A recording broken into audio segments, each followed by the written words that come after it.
Thanks, Eric.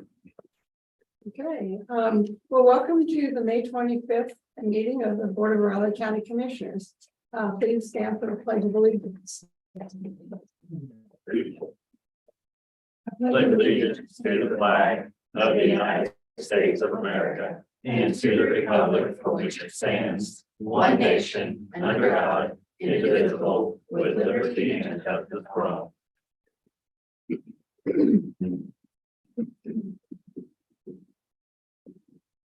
Okay, do we have any public comment this morning? Good morning, Commissioners. I'm here on behalf of the REACH Committee to present to you the June Employee of the Month that was nominated. So I'll just read what was said about this person. That they're always willing to help others, passionate about local history and sharing it with others. She treats everyone with consideration and she's well respected by her team members. Lisa is always willing to take on new tasks or projects and is proactive and positive when learning new things. Her team members mentally is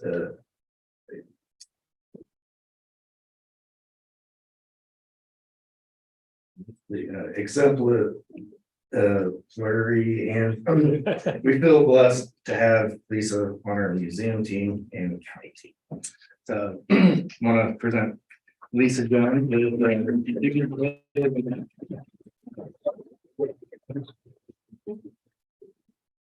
We have 2 movie tickets for you and a bike.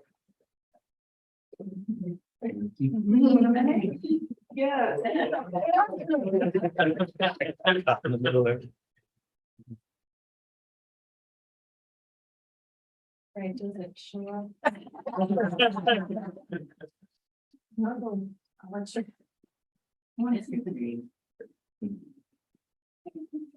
And you'll have a special parking spot for a month over there. Parking too. At the county office. Yeah. Registration as well. Yeah. Photo op, Lisa. Oh, I'm sorry. photo op with the board.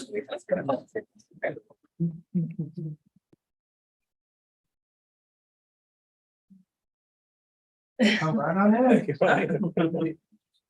Oh my goodness, I don't even know what to say.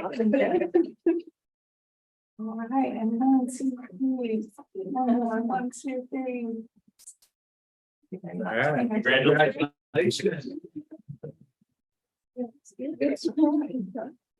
Very welcome. You got your swap? Yeah.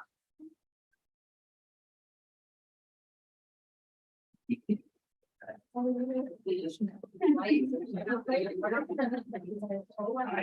we're not presenting. Greg. You're done. We can't just. Thank you. Oh my goodness. They'll get it. This, okay, no problem. We can, yep, no problem. Thank you. Thank you. Congratulations. Are there any other public comments? Seeing none, we'll go to commission comments. Commissioner McKinley. Monday evening, we went to the Catbacker tour. They held it out at the new outdoor practice facility football. They had food trucks for the meeting for the meal, which was fun. 3 different ones to choose from. And speakers included and had players from several sports. And then Gene Taylor spoke, and then coaches Mitty, Sabini, Maligi, and Kleiman all talked. It was a fun evening, and we got some really quality coaches working in these quality guys. One thing when several basketball coaches, Hangwood and there, when the assistant coaches were there, there's been an ongoing battle because Curtis Kelly. They're asking, okay, well, which team was better? Which the Elite Eight team was better, your team or this team. He said, well, mine, of course. And you can tell it's been a battle. Mine, of course. He goes, who's going to guard me? So then, and Tuesday night was the Riley City Council, and they've got a new person running the housing authority that used to work for the Manhattan Housing Authority.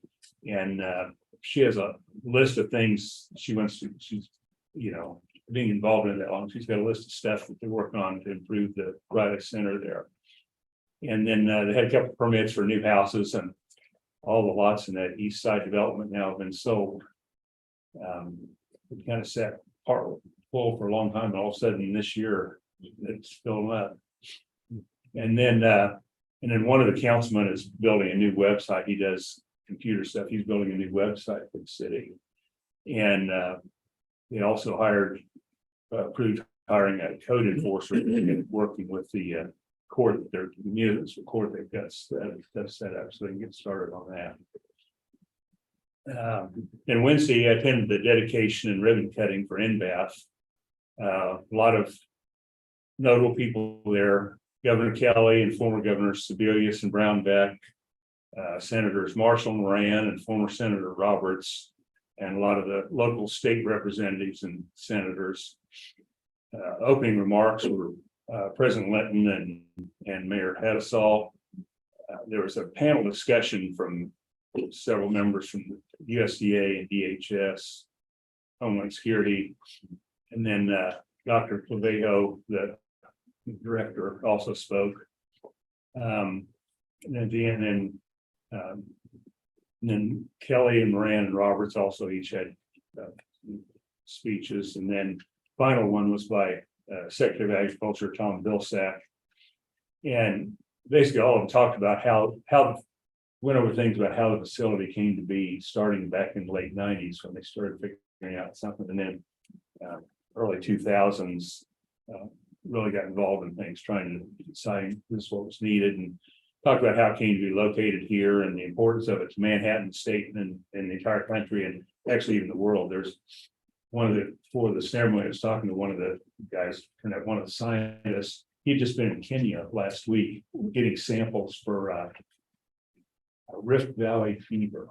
Something there. That's one of the things he's studying. So they've gone over there to get samples from them for him to study. It was, like I say, any of this, you talk to any of the scientists that are going to be in there, they're all so thrilled about what they're going to be able to do, because nothing, there's more available here than there's ever been anyplace else, or in our country. It's quite a facility. The ceremony was outside. I didn't realize that. Didn't wear a hat. Got a little sun. But it was a nice ceremony. A lot of people there. That's all I got. Okay, Commissioner King. Yeah, Monday afternoon, I met with RTPD Director Brian Pete and Assistant Director Kurt Muldrup at the Law Enforcement Center to discuss several items. Had a pretty good discussion overall. Discussed a little bit about the budget, long-term strategic plan of the agency, and I don't know if everybody's received that or not. I know, okay, I haven't had a chance to go through it. There's been a couple of different drafts of that. The Law Enforcement Center itself and the needs for it, including some things that will need to be fixed and repaired, or maybe even the possibility of a new facility if funding options were to fall through. And we discussed some contractual service for both in legal services for the agency and fitness down the road. And we'll see how all that goes. Wednesday afternoon, I listened in on a national membership call with the National Association of Counties on committee assignments for the 23-24 term, including my Community Economic and Workforce Development Committee.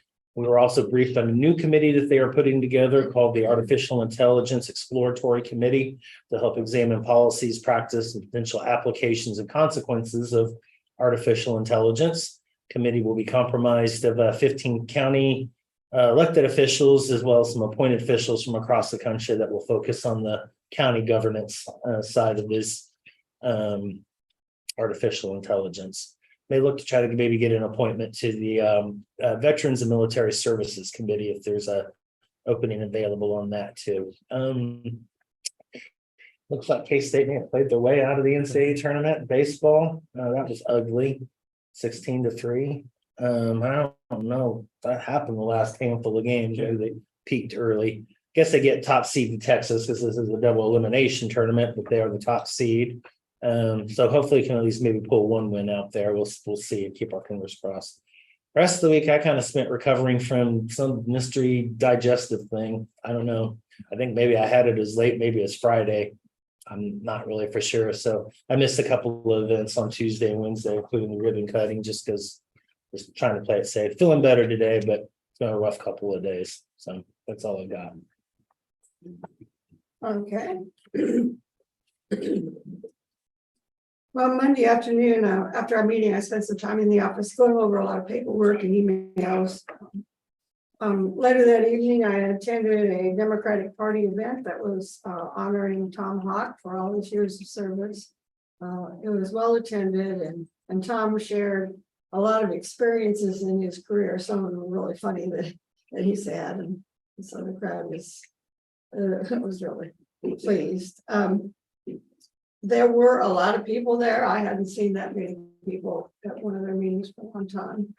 And several other special guests were in attendance, including the new Kansas Democratic chair.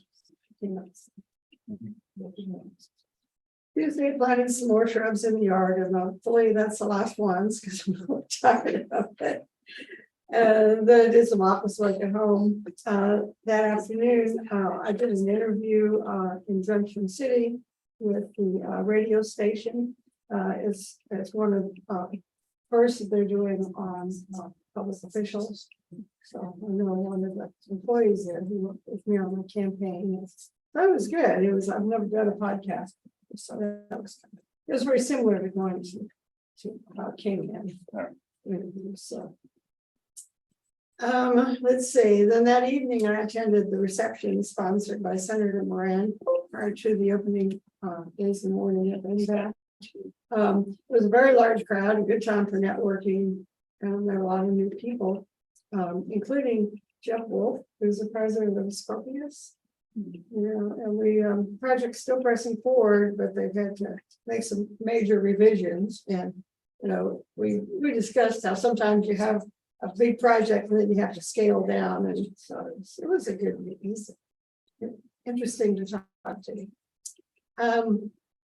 Wednesday, I focused on today's meeting materials, and then wrote a draft of a letter that's going to go out to other landowners in the Keats area. And then in the afternoon, I was here in the office and went over the letter with Amanda and Craig. I should be ready to go early next week, probably Tuesday, due to the holiday on Monday. It's got some history. The book I got from the museum is about this thick. That was written back in 1980 by the extension women, homemakers extensions, back in 1980, and it's got all sorts of maps of all the businesses that were there, and how the town was established. It's really interesting. It has all the names of all the settlers, and the people who started off the whole community. So it's really interesting. So anyway, we wove that in. Let's see. Also went over materials for today's public hearing and all of our agenda items. That's all I have. For business commissioners, Sure. first item we have statutory corrections.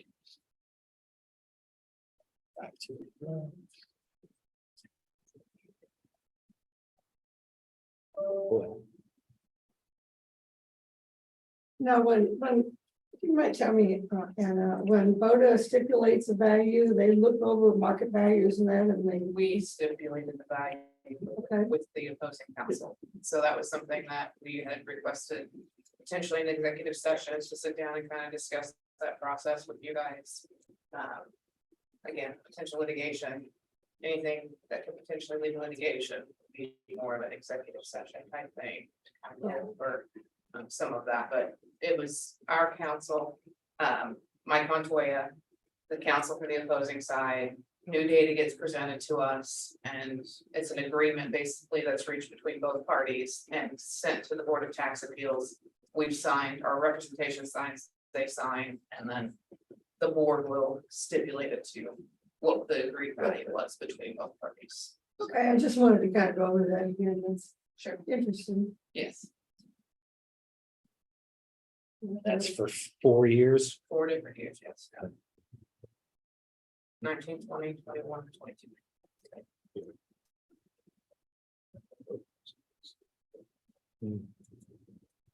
Okay, go ahead and then make a motion to approve the signing of the task force corrections. No, second. It's been moved and seconded to sign the tax corrections as presented. All in favor? Aye. Aye. Sure, please sign.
Next, commissioners, we need a motion for the outstanding outstanding checks resolution.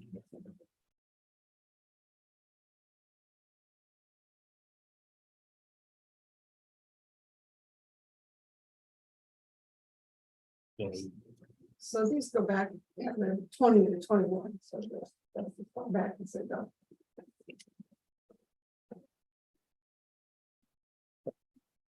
I'm gonna go ahead and then make a motion to approve the outstanding check resolution. I'll second. it's been moved and seconded to approve the outstanding check resolution. All in favor? All three sign, please.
Next, Raleigh County Employee Action Forms, Logan Brock, new hire, volunteer firefighter stipend.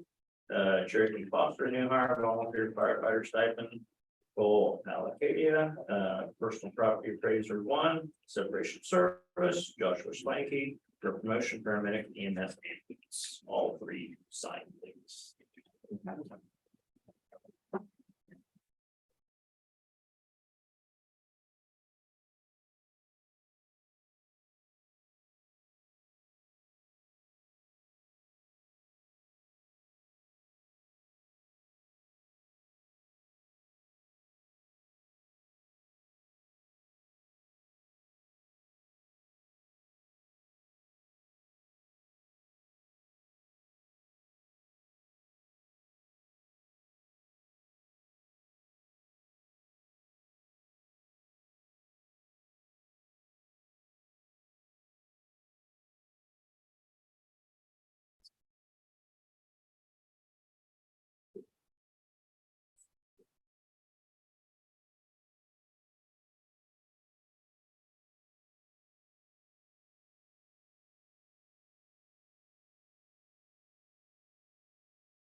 Next, I'd like a position action form for an environmental health technician in the planning and development.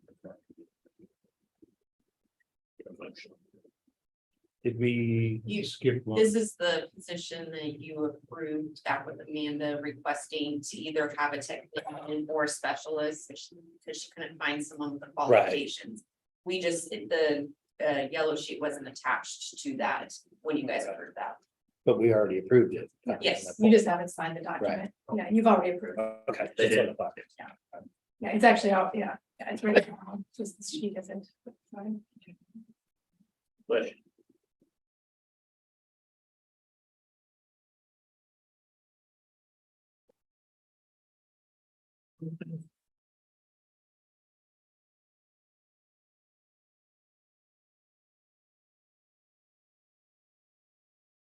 Commissioners, good morning, Manhattan is June 15th, 7:30. Brian Pete speaking. Would all of you like to attend? Yeah, that's fine. June 15th. Yep.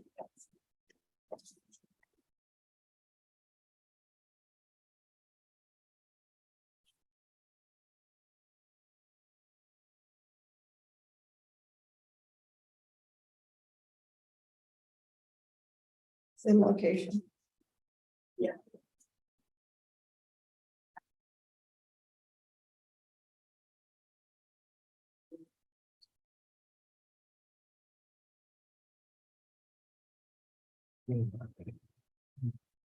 Any changes to the minutes, commissioners?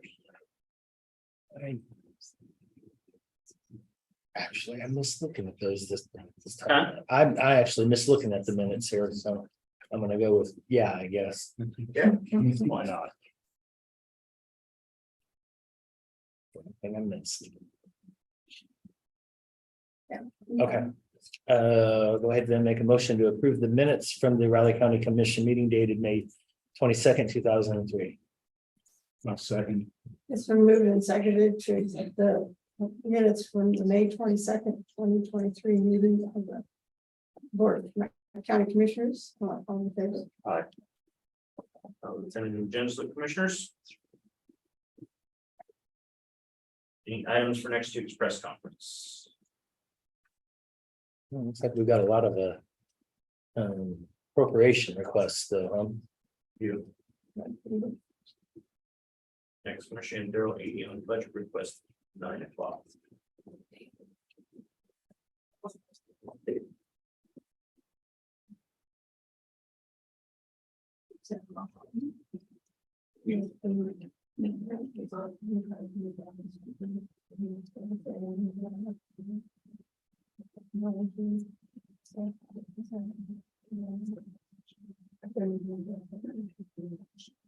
Yeah, we did.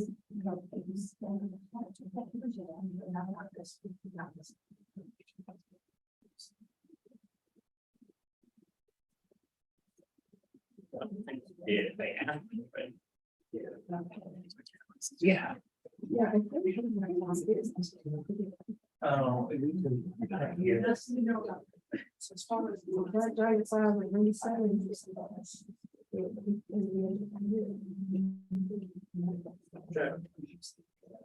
yes.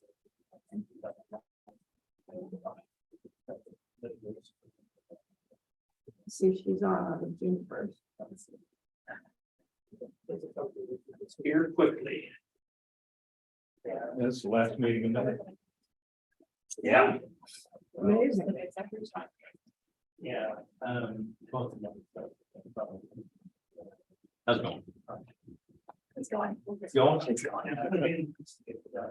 Nice leaving this. I'm leaving. I'm not there. I'll be back. I'd like to bring up so you can see your budgets. There's three of you still. But no, I can pay. Yeah.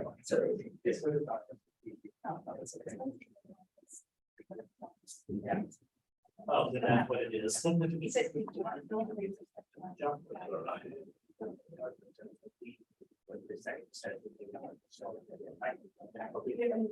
Life is officially done with school, the school year. Yay. And I got treated to a breakfast at Culver Hills this morning. Oh, really? Oh, it's not sure she's there right now. Yeah, like a, they call it a work day. It's like- No, that was yesterday. Today, they just go to breakfast and they're done. Yeah, Oh, really? okay.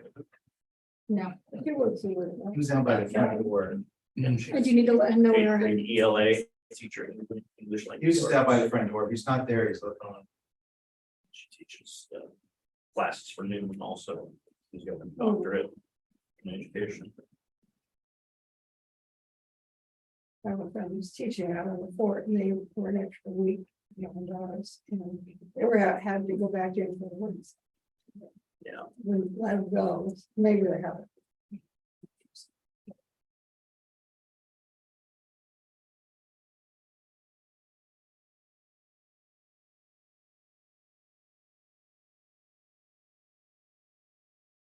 She focus on the wedding, June 10th. Was that June 10th? About 30 minutes? Oh, no, actually, it's not. My son's going to be in March, but the youngest daughter chose to do it outdoors at her aunt and uncle's venue, where we always have receptions at Owensburg. So, yeah, this can be outdoors, but Hopefully the weather will cooperate on. well, but Morgan, you gotta have the right attitude if you do that. If it isn't, it isn't. If so, we'll just move it inside the venue and, that's the kind of attitude you gotta have. Yeah. Can't let it ruin the day if it's gonna rain. She's got a good attitude about it. Matter of fact, 11, she goes to try on her dress. So. Oh. Right, And you're that's, probably thinking, I'm glad I'm here today. that's the last girl we got, right? Yeah, Yeah. last of the three, that's the baby of the family. And then my son gets married next March. A little less to do in the sense. I don't know. We'll see. We'll see.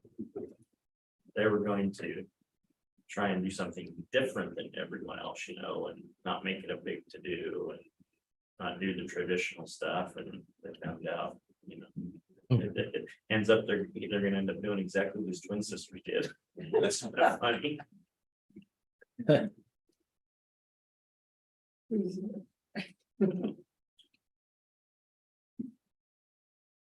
My God, it's not really his choice. Exactly. We had that discussion too. I encouraged all of them to go to the courthouse. They'll just write you a check. Oh, yeah. Yeah. Yeah. None of the girls let that happen. Yeah, Hmm. yeah, it's such an expense. for them. Right. Oh, yeah, and don't get my son started on that. Okay, we're ready. Okay, good morning, commissioners. Darrell Eady, Budget and Finance Officer, here to go over about 6 of your budgets. These are not the major ones, except for the very first one, which is your budget. Of course, your salaries are in there with all the benefits. This is just with the merit increases. This doesn't have anything to do with the COLA or anything else. And that's what all the budgets should be presenting on the salary levels. The next is your contractual services. I go back through the last 3 years and kind of add in a little bit more for what I'm projecting for the cost of goods, going forward, the economy, that type of stuff. Trying to build in a little bit for that. If there is anything on your travel that's going to be unusual or extraordinary, let me know. And I will change these numbers. Again, this is your budget. Just let me know. I did make some changes. Your mileage seems to be less than what I usually anticipate. Lodging, I added a little bit more because everything's going up. And I expect lodging to start going up accordingly. Airfare, same way. Put a little bit of a budget addition in there. A little bit for dues. You guys haven't done too bad on your dues and subscriptions at all. So I've kind of left it, but training will probably go up a little bit, not bad. In your legal services, we always have a little bit in there in case something happens. There's nothing magical about it. It's just if. And hopefully we never use that line item because that's just not fun. General office supplies, books, publications, things like that. And I will tell you that there are some of these things you could be reimbursed for that you guys apparently are not reimbursing yourselves for. Sometimes on a meal or on pens and pencils. If you're like me, I like my own personal pen. I bring it in. I don't charge anybody for it. It's just what I like. Yeah, I like, go buy it. Yeah, Or what I found somewhere out, elsewhere. Just bring it in because let them buy it, not me. Again, if you have any questions, concerns on this one, especially, please let me know. Especially on your travel. I don't know if there's anything special coming up in DC or Topeka or anywhere. But just let me know if you do. okay, you see things in December, right? And that's in Wichita. That'd be Usually this around year. November. October, October, November, yeah, November. yeah. I think they said December. Yeah, they may have changed it. I don't know. They said Yeah, first week in December, I think. that actually sounds right. That would actually be better for First, me. fourth, and fifth or something. Maybe. Not Well, a for big. me, after the election, Oh, yeah, yeah. this is usually just right before the election. Or right after the election, which is too soon. So, we did it pretty conservative that you will be paying for that bin monthly now. We didn't buy a shredder, but Right. there is a monthly charge for the bin, which is minimal. So just so you know, that's why some of those nominal costs are in I there. guess the only thing I would think of, are we gonna make some upgrades here? And if so, does that come out of our budget or IT's budget? If you do upgrades IT wise, Corey's gonna pay for the IT wise. If you guys Oh, okay. paint or Oh, carpet or right. anything, Okay. that comes out of county building, so you guys don't need that in your guys' Okay. funds, so. Yeah, I remember he was talking about replacing projector out of his Correct. budget Yeah, the other day. Yeah, or he was gonna not have a projector and a Right. big screen with all. Right. Right. So, Uh-huh. Yeah, so we can all come in for the Saturday watch party. yeah, we're gonna charge $5 per person, I think you make up the can difference of have the. upgrades and everything. Yeah. Probably even sound, but he has that in his budget. Yeah. That's about the only thing I think. I don't think there's anything else upcoming. I may do the legislative conference again because it's good, but I won't do the annual conference unless somebody else wants to go to that. Never hurt for one of you to go.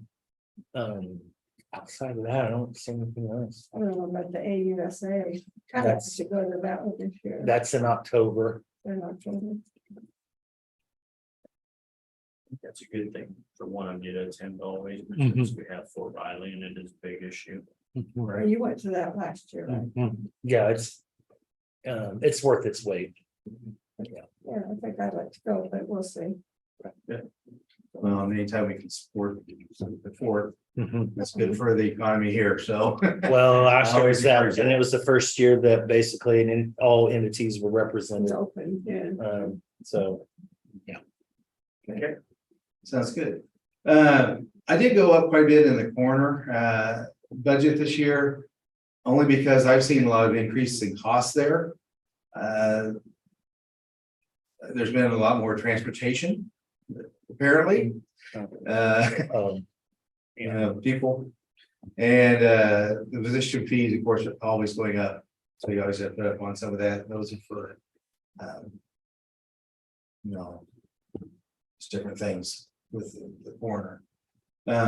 So I did go up on that quite a bit. And again, I just look back and see how things have been going and where it's headed. Maybe we'll have great news and this is just an anomaly year. It'll go back down, but I got a feeling it's not. It's just bigger population. You're going to have more transportation, more issues going on. Now, is that one position or is that numerous positions?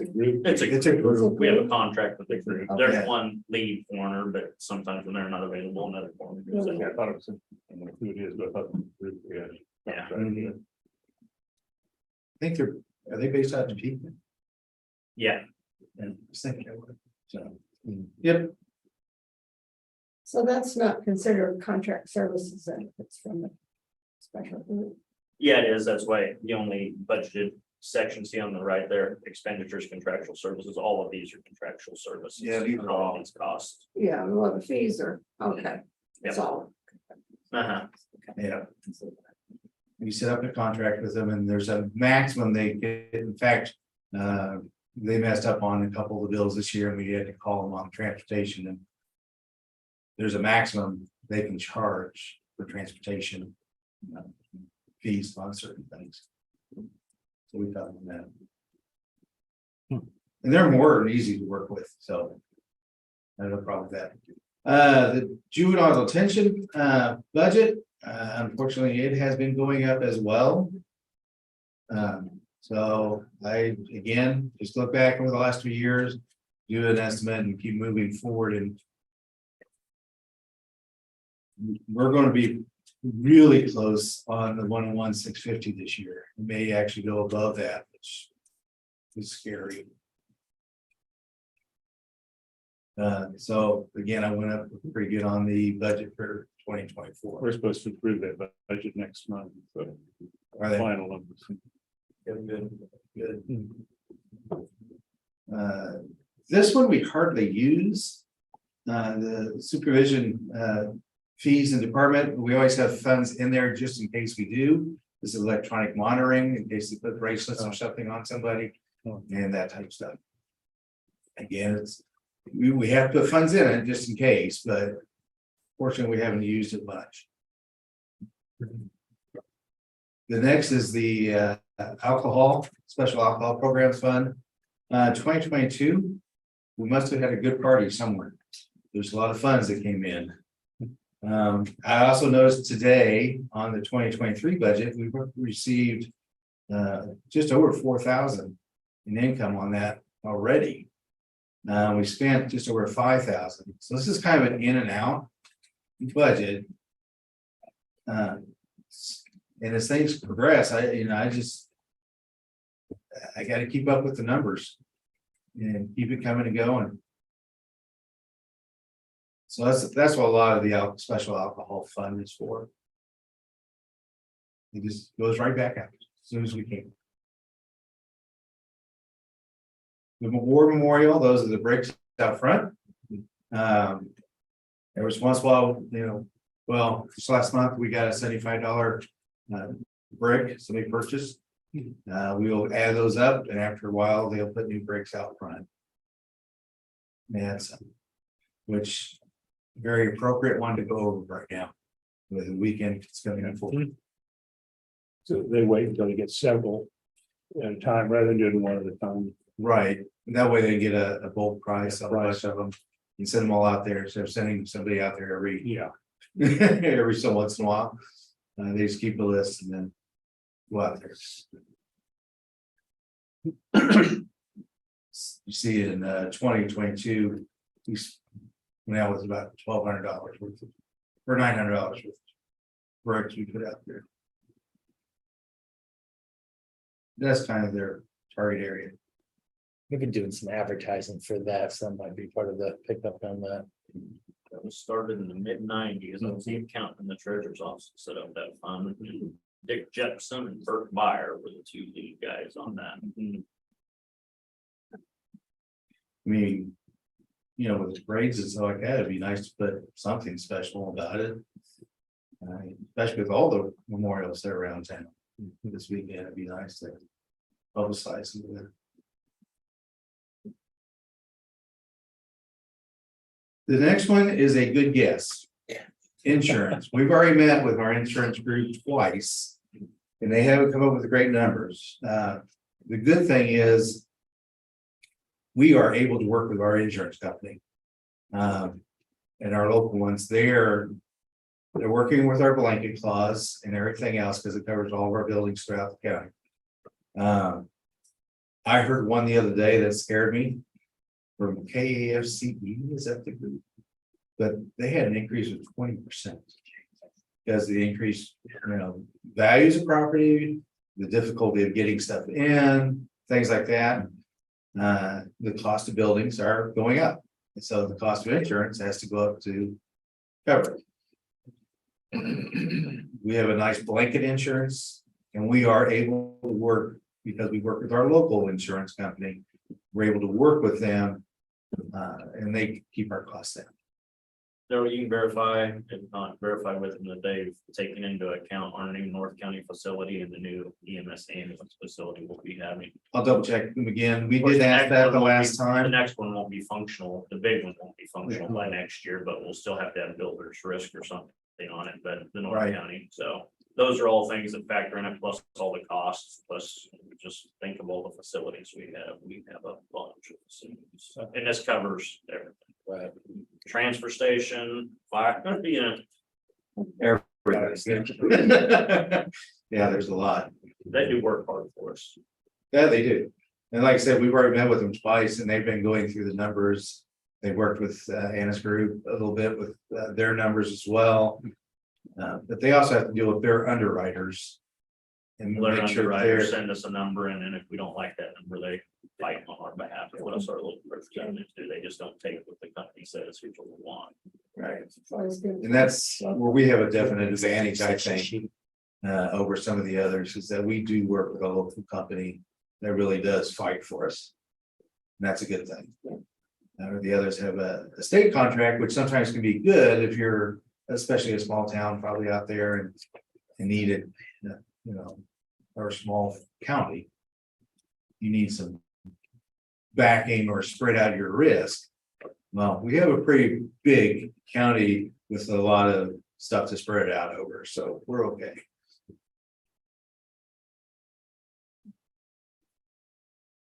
So that's why it's gone up as much as I did on that particular. I believe that was the last of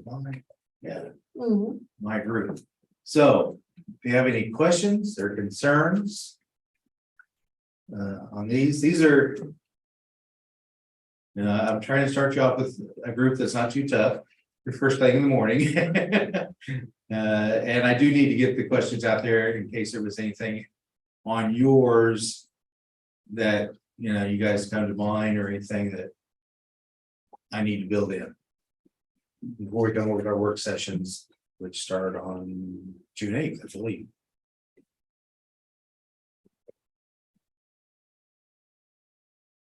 So, Any questions? okay, Thank you. thank y'all. Thank you. Again, always email us and we'll, if you have any questions or concerns. 9:15, we have, I assume, Shelley Woodard pitch hitting for Clancy County. And that was good timing. Okay.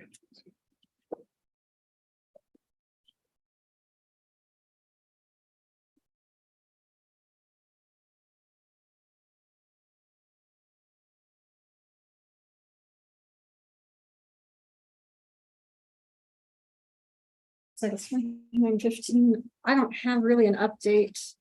From Clancy, but I think we wanted to have an executive session. Yeah, So on potential litigation. attorney-client privilege. So. But yeah, let's just do the entire time, Derek. I'm gonna try to do this off the top of my head. I Make it move that, simple.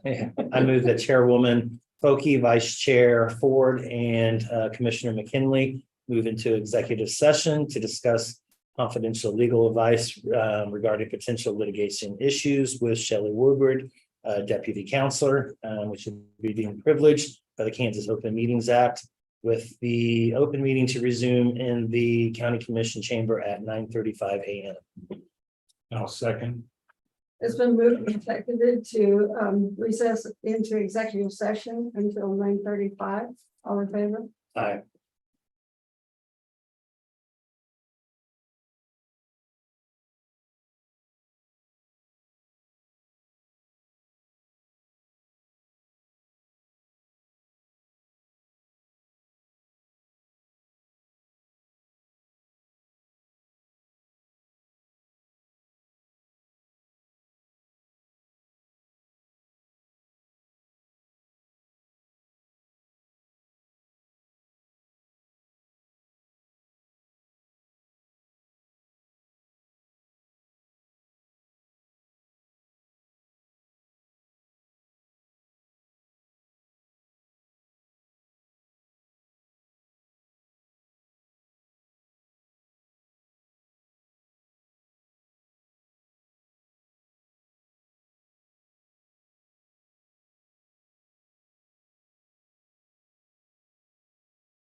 Or live again.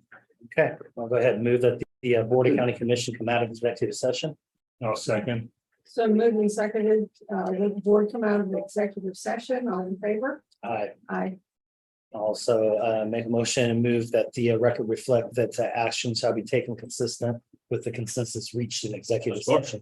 Good, how you doing? I'll second. I'm good. So moved and seconded that action should be taken in accordance with the consensus reached in executive session, all in favor? Aye.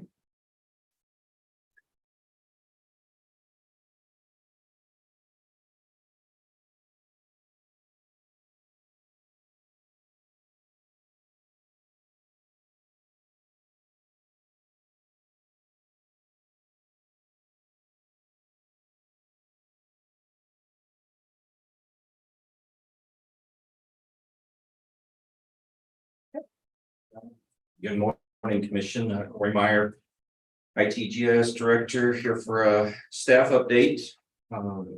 Work been going on in our department. A little bit of it carries back for a couple of months. I think when my date to come in before, we had to cancel or change or something. So, so things like when we were assisting and moving the treasurer's office to their temporary location, although that's been a couple of months, we were certainly involved in there playing the shell game of where to move everybody and get everyone. And we appreciate the public's, patience in that process and so forth, and the treasurer's staff, the timely work that was done in getting them updated, which looks really nice there. I am glad to report, first and foremost, I am fully staffed. John Christie has now been with us 6 days.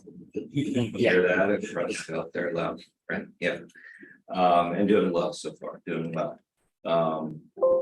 And so I will take it easy on him a few days. But, next week, I was like, hey, we're gonna ramp it up. Time to go. Some of the normal that we have every month, Zoom meetings, assisting across the county.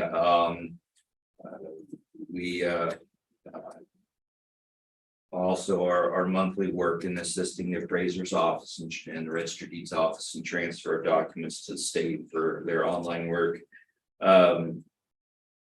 Activation, deactivations, I think you've heard plenty on those from HR, a lot of the turnover and then the effect that has on us, which will be great now that we're fully staffed and helping that process. And that'll be one of John's primary functions up there in our office now, and that'll really get him acquainted with the various departments and names and what they do and those kind of things. So we'll be very busy in that. I am pleased to report we're about to make our final change in our internet switch, and then I will be moving into a process of turning off quite a few accounts in regards to who we have with Cox, and then that will be bringing down our payments by about $3,000. So I don't foresee it affecting June, but I do believe that we'll have it all completed in July. So been working really hard with Michelle Adams there, bless her heart. She keeps track and working with us and making sure, hey, is this still right, and that we're paying right, and a couple of overlapping months here between two vendors, which is necessary as we get the process switched out. It takes a little while because of our communication with the state, as far as the courts and the treasurer's applications. We got to make sure that that process transfers correctly, as well as vendors like Comtech, when we get those changed over, that they still have access, and we have that overlap. So in case there is issues, that we can revert back quickly and continue the work. Shout out to Chris in our office. He's been putting in evening time and weekend time and doing this transition, so that there's no downtime to any of the staff throughout the weekday. And I really appreciate his work. Also in that area, had some talk with WTC. They're continuing their planning and moving forward in southern Riley County and the expansion of internet there. No timelines on anything yet, but I'll bring updates periodically. But when that goes through, I'll remind the commission that we will have a what should be a stable and strong internet connection down at the transfer station when the time comes, which will be really good. Good. I get a lot of people asking me about. Yeah. that. And, you know, the businesses and so forth, South Manhattan, you know, and down in that area, they really don't have a reliable at this time. And so there's benefit to the community. And obviously, we'll have a huge benefit to that. Completed the health department PC rotation. We've been doing some work in the clerk's office and getting all their machines updated. Technology changes from a spinning disk, like a CD inside the hard drive, to a solid state drive. They're a lot faster, more stable. And then also making sure that they all have memory upgrades. We've seen an increase. So I think Rich does know and know that they're working in a lot more applications at one time, more things that are open, more resources that are taken. And when we go down and we're hearing, you know, a Kristen or any other, you know, hey, I got 4 spreadsheets open that I'm working on, the resources increase and so forth. So we're making sure that those get all updated. It's not a swap of the PC, but it's the memory and the hard drives inside of them we're upgrading to, so that they have good resources available for their work. We'll also gonna do a monitor upgrade for the clerk's office. Really reached out to Rich yet, but it's just part of a rotation that needs to begin to happen. It's not been done throughout my time here, but I think it's another item that needs to get on a rotation so that we're having quality monitors clear. I go around to some of the departments now when I look at it, and I was like, you know, I can hardly read this monitor, and you're going and you're trying to turn up the brightness as much as you can. And I think, well, you know, that's going to be causing squinting. That's going to be causing tiredness of the eyes. That's going to be causing headaches and things. And so it's necessary. I think just like with anything else we have, that we can't just hang on to some of these for 10 years and so forth. They just get old and they wear. And I think it happens so slowly, we don't really recognize it. We just accommodate it, get adjusted. So we're going to make that an effort going forward. And this one is going to be one as well. Yeah. I'll be changing this out, though it won't be a screen anymore. I'm going to replace that with a TV. Been looking at various ones and the refresh rates and so forth. And so we'll have a nice bright TV screen over there instead of a projector. Also should make things a little quieter. That thing is it's showing its age, and it's been getting louder over the years. So yeah, we will be working on updating that as well. Netflix and ESPN a subscription. Yeah, yes. We discussed. That's for certain invite only, don't it? Yeah, right. Executive session. I got a way we can pay it back. Oh, Is there a way you can work on the lighting up here so it doesn't glare on the screen?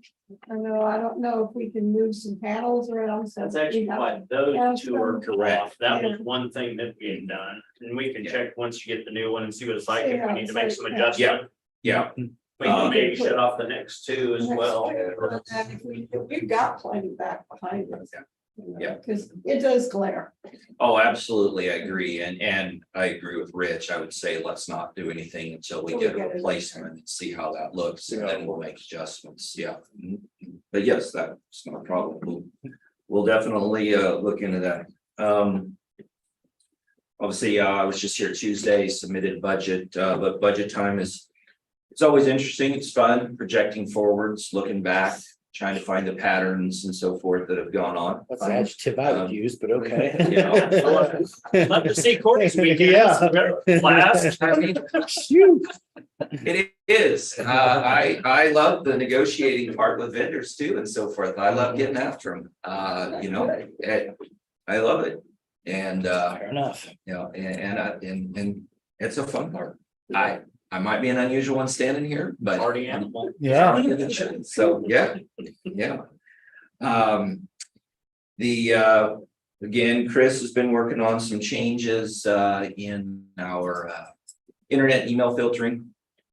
remind the commission, I reported a while back that we have moved to, instead of a single internet connection for the entire county, we've now gone to campuses, and we have an internet connection here at this campus, one at the health department EMS campus, and one out in Public Works. And so if one goes down, the others are still functional and working, instead of us all being reliant on a single independent. And so in doing that, it also meant we made changes in how our email filter and internet filtering work with just some different tools. And so that's been a lot of our work, and that transition is moving from one email filter, internet filter to another, and what we're doing. And that's really been something that Chris has been spending a lot of time on. Our involvement in the new, I guess now the EMS building with maybe public safety, or what we're referring to there, but are involved there in the technology side and uses also the possible of the remodel of the old or current EMS building to an EM, or how that might work out. But just the technology advisement and the interest in what to do with it, and, you know, in those parts. And those have been great meetings. I'll commend everyone involved in those as far as getting together ideas, working together, good teamwork there. And so I appreciate that. Adabus is moving forward with a building remodel. I think I've reported before, adding on, doing some expansion. And so we're assisting them. Courtroom, audiovisual updates, working with the courts over there, looking at some changes, how they do recording. They have used to be everything was all typed out by a court reporter in the courtroom, and that's kind of a lost art now these days. And so it's all digitally recorded. So we have to make sure that that equipment is top notch over there. The commission updates, and here we talked about doing some conference room updates, adding overhead sound instead of relying on the sound on the TVs in those conference rooms. So we'll be doing that throughout the county. The ambulances, we're doing an upgrade in the Wi-Fi in the ambulances instead of MiFis, which have a tendency for a shorter range, and they kind of fail. That they tend to have battery issues in them. They swell. You know, at times we'll even get notifications that this model has a tendency to burst into flames. And so we got to do all the model checks. And I'm not kidding you. And so we're going a completely different route on some of that technology, installing the device, giving them a wider range around those ambulances, which will help them in their services. Recently just got started trying to work at our WIC office at Fort Riley. They're having a terrible time with internet over there. So we've been testing some different solutions. They'd like to be able to be on our phone system, not a separate independent phone system over there. So we're working on a cellular option for them because costs of things on a base are far more expensive. I just don't understand why a 10 meg internet connection is going to cost them $150 a month. I mean, that's going to be about the same that we'll pay for our 1 gig connection here. So it's just such a different animal on Fort Riley. So we're looking to go on a completely different route. We have some testing equipment in place right now. They're really happy with where that's going, but getting on and off base is always fun, getting our approval on our passes. But it's all worked out well so far. GIS, we got through negotiating what we're doing for a flight that's coming up next year. So we had our costs and so forth. I did mention, I think at budget time, that we're starting to have some conversations with neighboring counties about partnering together. It's kind of an idea that came forth, and thought, well, what happens if the planes are up once for 3 counties? And they're like, that's a savings to you all. So we're going to look into some of those things and see where that might lead us for some additional cost savings. So we're excited about that. Jake and several of the GIS have been involved in a public works project. We kind of call it the Image Now. It's a software that they've had for a while that got outdated, doing a transition of their data and research. We're about to get to the point of an installation of that. We've been very busy on that. Also, the transition of staff of the appraiser's office, and some of those that have been there a long time and understanding functionalities and who does what. And I think they're doing a good job of working with the appraiser's office, and so I want to commend my GIS staff and working with the appraisers. Appraiser's office is super busy on things, and so they're working really well together, and I really appreciate their efforts there. And then they're gearing up for a big upgrade of the Esri software, which everybody who's using it in the county will then need an upgrade. As well as the way that works, we have a contract with the police department as well, and they use it. So when we do an upgrade, then we assist the police department in getting them upgraded at the same time. So that's all I have for you today. If you have any questions, I'll certainly answer. Were the other counties interested in the flyover? Because we have attempted that multiple times with other counties, but I think we. And have you checked with Fort Riley? Because I thought we did a partnership with Fort Riley at one time. They've only been yet. We're going to ask at that both ways. We're talking to the GIS departments at them, and then we're also talking to our vendor who says, well, yeah, we fly for them also, and kind of coming at this at two different coordination points and so forth.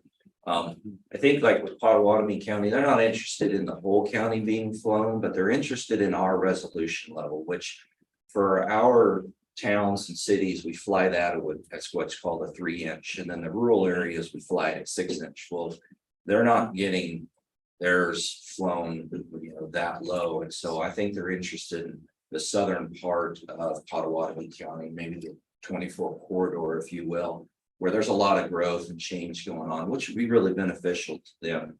They get part of our imagery now because we do both Riley County and then the city of Manhattan boundary, which then Manhattan flows over it. So they get that part, but I think they like more. And so when they're up flying for us, they could be flying, they could fly. We've attempted that before. Well, I'll give it a go again and we'll see how it works, Yeah, everyone understands the concept as the vendors previously. Yeah. I'll give it a whirl and we'll see where it is. And if it works, great. If it doesn't, at least say we tried and we know. So, yeah. Okay. All right. Thank you. Thank you. Good morning. Morning, Shelley. Morning, Jesse.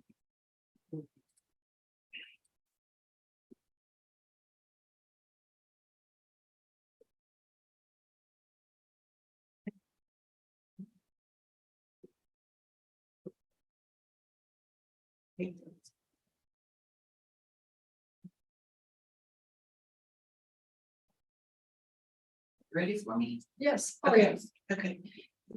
In 2023, Community Corrections received $84,295 for personnel from the commission.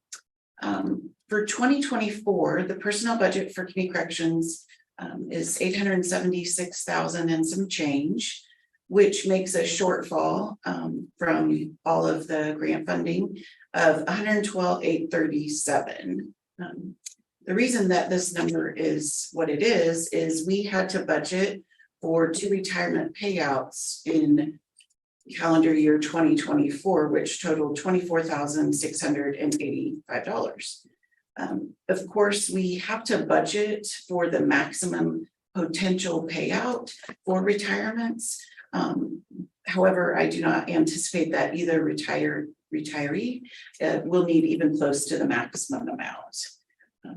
We are requesting from the commission $87,324 to assist us with increased personnel cost, which is approximately the 3.6% increase. We actually decreased our operations, which is not in there because, well, it's in the sheets, but you folks help us pay for personnel, and then our grant funds pay for the operations plus personnel.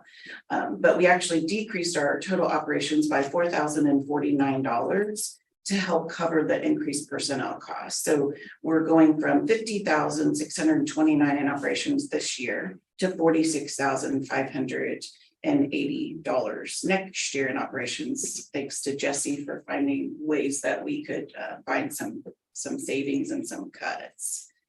We also pulled our request for training monies in the amount of $6,434 in hopes of requesting those monies later on down the road through the current, right now, there's $118,000 in the municipality's Fight Addiction Fund. That is not needed into the summer of 2024. And so we just thought we would pull that and come back and ask for that under a different funding mechanism. So the sum total request again is $87,324 for increase of 3.6%, which goes directly into our personnel costs. And just a side note, Elizabeth and other staff have been so helpful, and we've spent more numbers of hours of time together than probably any of us want to, but I do want to say thank you to Elizabeth and Rich and all of their staff for helping Jesse and I navigate this. And mostly Michelle Adams and Michelle Reed. Michelle Adams and Michelle Reed, rock stars. So does this take into account the difference in the calendar year between the state and us? Yes, ma'am. It all worked To out. you for our calendar year. We're kind of span 2 of their fiscal years. Still want to go through that again. We've been going through that for weeks now. I thought there were full-time staff in our office there for a couple of days, which was fine. It was well spent. I agree. And I think it's gonna really set the groundwork for future years and be easier because we went through this exercise of figuring it out this year.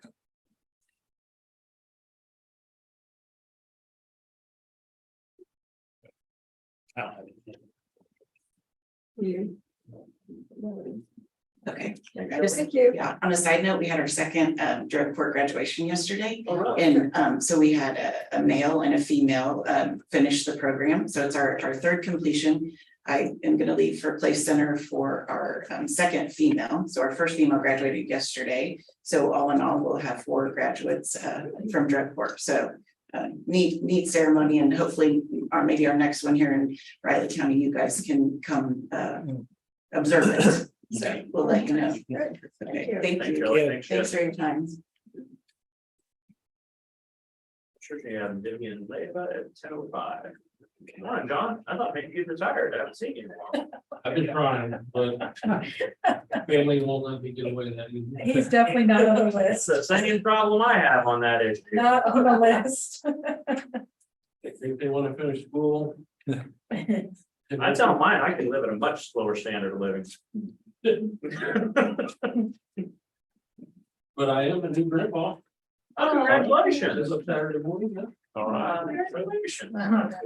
Just, There goes another bundle of money. that's the first one. Yes, What was the flavor? she is a girl, Maria Grace. Nice, pretty name. Oh, so nice. Congratulations, mom and baby doing well. Yep. Good. Yep. Where do they live? So far, they're still here. Oh, No, good. they're here, yeah. Oh, good, awesome. Actually, they'll be in the basement in a couple of weeks. Little- Daryl was really right about the money side. Well, I kind of figured out it would happen even before he was here. Yeah, grandma was pretty taken already. Oh, yeah, no doubt. That's a grandma's dream. It's not gonna take grandma. Congratulations. Grandma's hooked. He's hooked. That's neat. That'll be my next phase of life as well. We'll see how fun it is. So far, it's really, really good.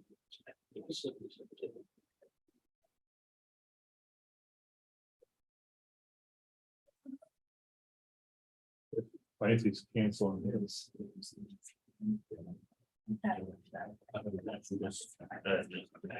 Taking on it. That's fine. Yeah. They always, they only, I would get that. And then you owe me as well. Like iced tea and cookies, unsweet iced tea and cookies. Yeah, we'll get it in. Okay. At least I'll propose it. Ultimately, it's up to the chair. She's in a good mood today. So I'm glad. Good she is. Oh, it's It's such a nice day. She's so nice. Flexible. I was the company started on Wednesday. Oh, okay. On Monday.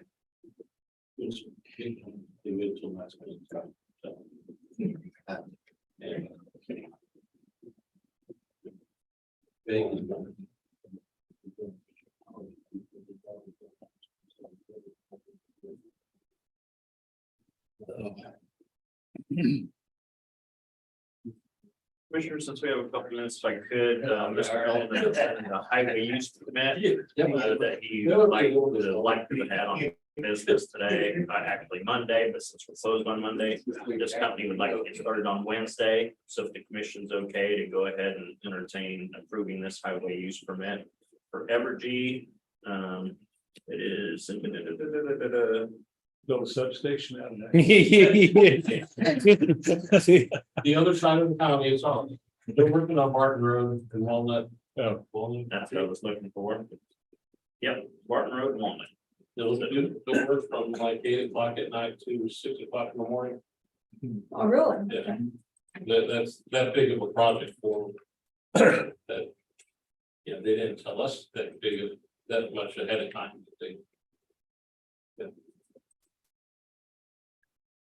If I can get a motion to approve it, commissioners. Make a motion to approve the highway use permit for Evergy to do work on Barton County Road. Oh, second. It's been moved and seconded to approve the highway use permit for Evergy. All in favor? Aye. Aye. There, Sheriff, please sign. And please omit the word county. I didn't mean to say Barton County.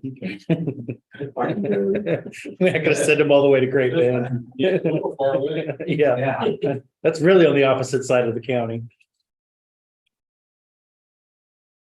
So we went up to Leonardville last night, they got what do you call Ford. You got which? Putting the foundation, all 12 forward, and had started the frame or forming for the slab. But I'm sure they're gonna make the, I think the pipes and like the plumbing. Get the other one. Yeah. That's great. Of Long. course, the slowest part is finishes. Yeah. Goes into there was hard to go real fast. And Goes really fast. it's there, and then it looks like that's going on and then another drive. Yeah. I was gonna drive up there. So. Take a picture, I meant to put it on Facebook. A good thing to do over the weekend.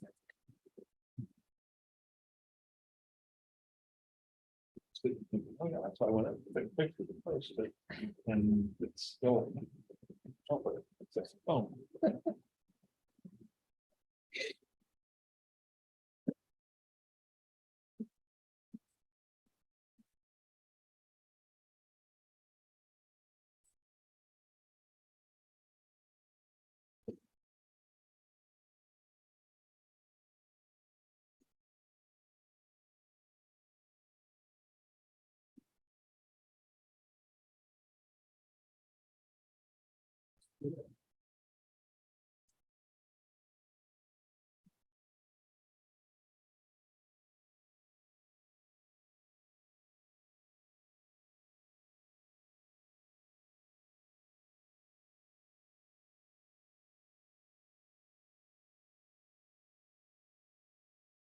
Elizabeth Plants is rescheduling his last item.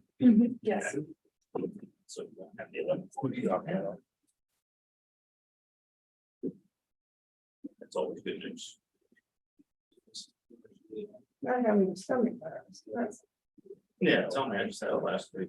I had it Monday, Tuesday, and good portion of yesterday. Yeah, not good. It took me a week, 5 days to get back. Still not feeling great today, but just tired. Yeah, it takes a couple of days to get dehydrated and. I don't think May had it on Friday, because like I said, I got sick Friday night. Didn't feel any different till Monday afternoon late.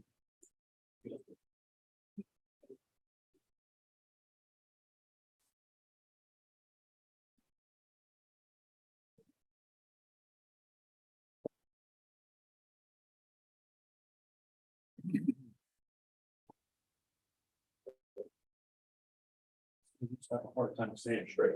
I know, well, it's easy to run into them.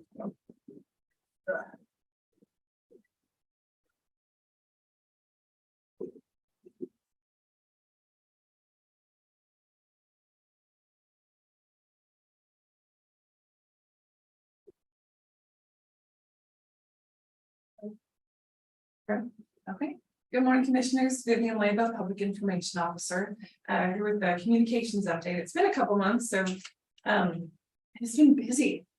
We feel like it's always busy, and then when the weather gets warmer, everybody kind of finds a new gear. And we're doing a lot of outreach.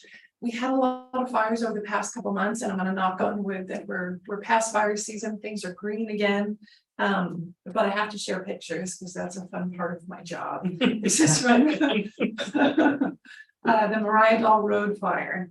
And I continue to appreciate all the support and help that volunteer firefighters provide for the community. I was out there on this fire till about 11. They were out there overnight. And I got left on a hillside for a little while, but they came back for me.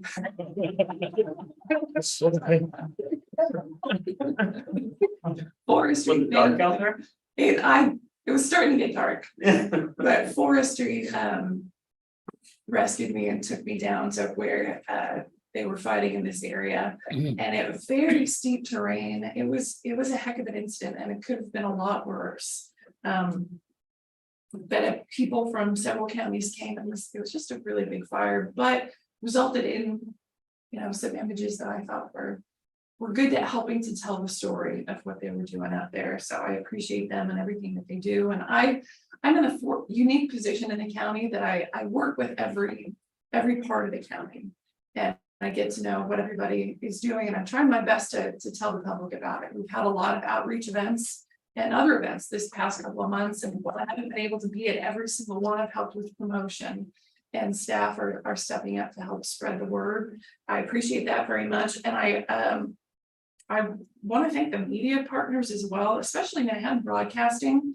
K-Rock and Sunny 102 have been media partners for several events at the health department, including the Easter egg hunt that they did, the Bugapalooza event, and then the upcoming community baby shower. And being a media partner basically means they're airing information live. Their DJs are making announcements. At a couple of these, they've come and done live broadcasts at the event. So they're telling the community about these good things going on, and I appreciate their support.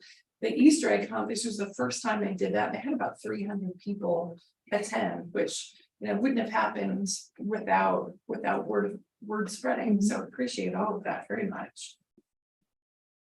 I've been branching out a little bit, and we're going to talk a little bit more about the health department today because they are doing a lot.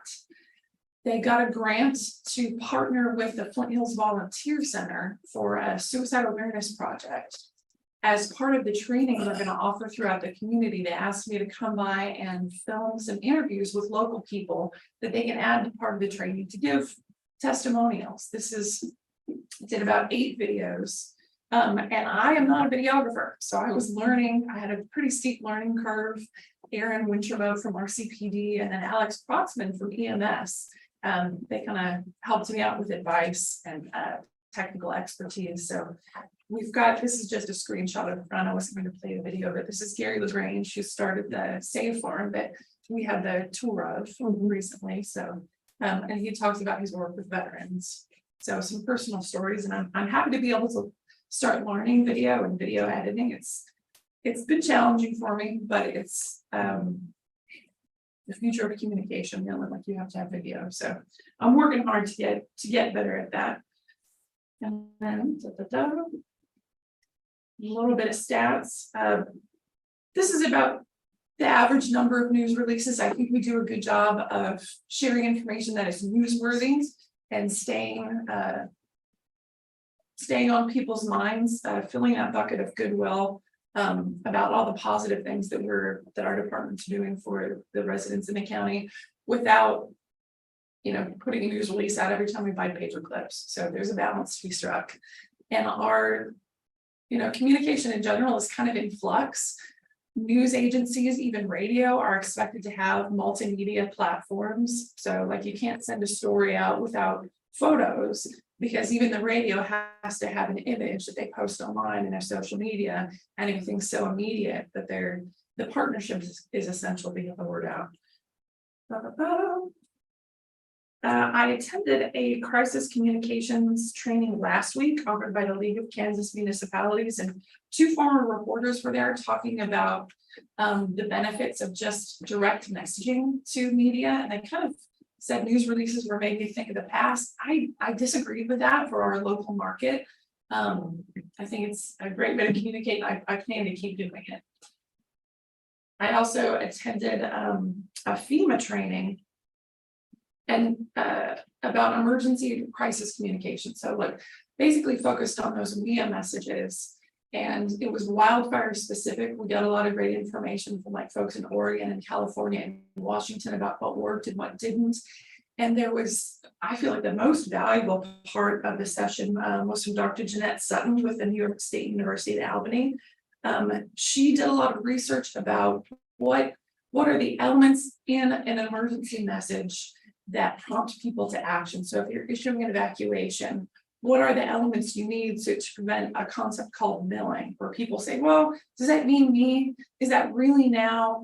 Is it really going to affect me if I don't evacuate? And you kind of have that, let me go out and see what the neighbors are doing. Let me go see, is the storm really headed this way? And that's our tendency as humans. Like, is the fire alarm goes off and nobody left the room, it'd be hard for one person to decide to leave. So we kind of check and see what everybody else is doing and what's going on. So there are specific elements, and FEMA is going to start providing an online template that you can plug in. And we have this type of disaster. You start with who's issuing the message, what area you're talking about, what time frame, is it now? Is it now till 9 o'clock?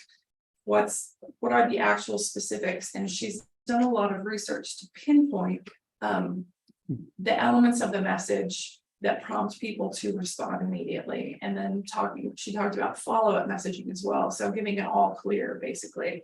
So things that I thought were valuable information. And I should have scrolled one more. This is what I was talking about. So the local familiar authoritative voice, all of these things. I'll work with I'm going to try to schedule some meetings with all of the different agencies who contribute messaging in Riley County. You get those Everbridge notifications, and get us all on the same page. Might as well. A few more stats. Social media, always my favorite thing. You'll notice at the bottom I highlighted the fire department's pages. They have the most growth because this is the season where they put out the most information. We give wildfire updates and notices on days it is not safe to burn, all that good stuff. So they had a pretty big jump in followers over the past 2 months. The rest, pretty typical. Twitter followers grow a little bit slower, but we've got decent Facebook audience, and it continues to grow. So I will keep posting information as much as I dislike social media. How many TikTok followers do we have? No, just say TikTok. No, not. We have a little bit of a feud about. I don't think we need a TikTok, but if we'll choreograph something. Website still bumping right along. Part of your new video. Yeah, there you go. And it's mostly video creative content, as they call it. We know who the star is. I'm saying song and dance right there. Yeah, well, we'll talk after. Well, I do have a new instrument that I could add to the equation, so, yeah. On Yeah. TikTok. Yeah. Yeah, TikTok. Yes. That might be a new version coming too. We'll see, it's the latest thing. You heard it. Maybe that's just what the Nebraskans say. It's what the financial guru calls it. It's supposed to be funny. Dave Ramsey. Yeah. But website's doing well, popular pages, pretty consistent. The news flash is getting a little bit more attention, which makes me happy. We have, I post all of our news releases there for the public as well. Search terms, just for curiosity, in April, burn permit was the clear winner. No surprise there. How can it be 1 and 9? Is that The just? spelling, Ah, different spelling, so it Plural. accounts for how people, It definitely. yeah, the specific term. Did I And misspell? set- No, burn. Capitalized. Yeah, capitalized and pluralized and. Unfortunately, divorce really smoked marriage this time. Yeah. Searches always do it, but if you look on the police for the report in the paper. It's completely, I mean, marriage licenses are always long ones and they're very short. People must look more for the divorce thing, but there's.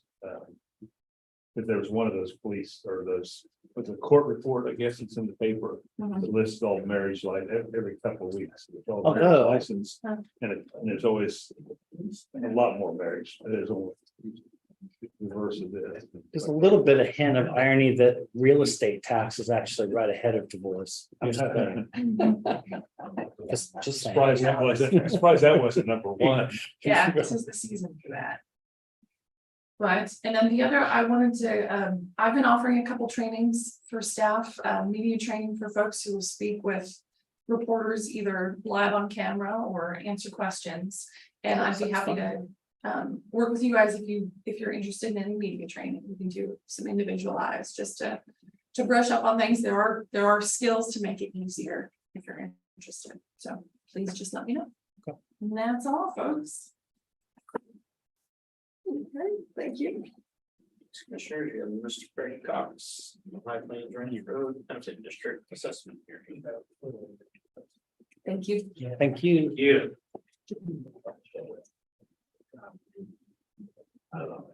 Need your microwave? Sure.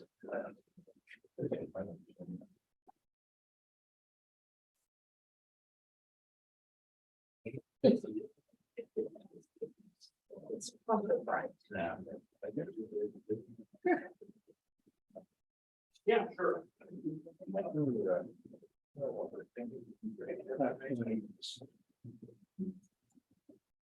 But the strong.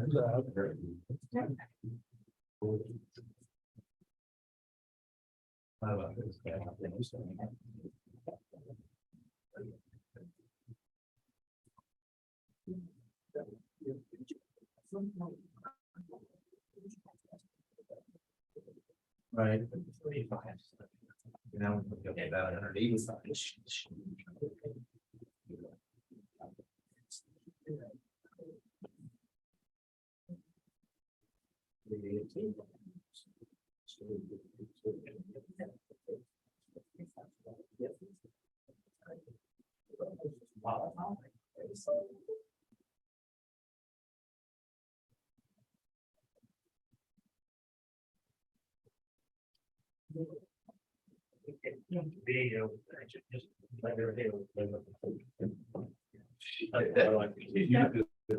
I was gonna say.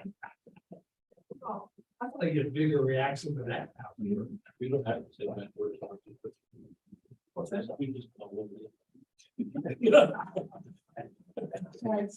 You like that?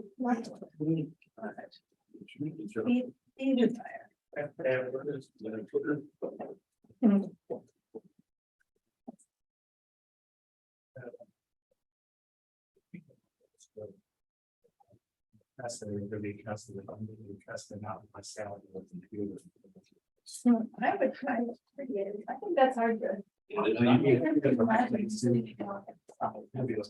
Oh, I have this phrase I didn't know. Go ahead, put it on the camera. Let's hear it.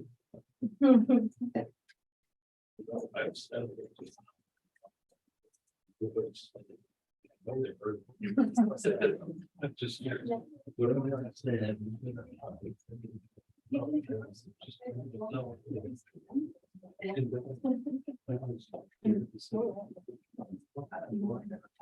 So we got another quarterback We did.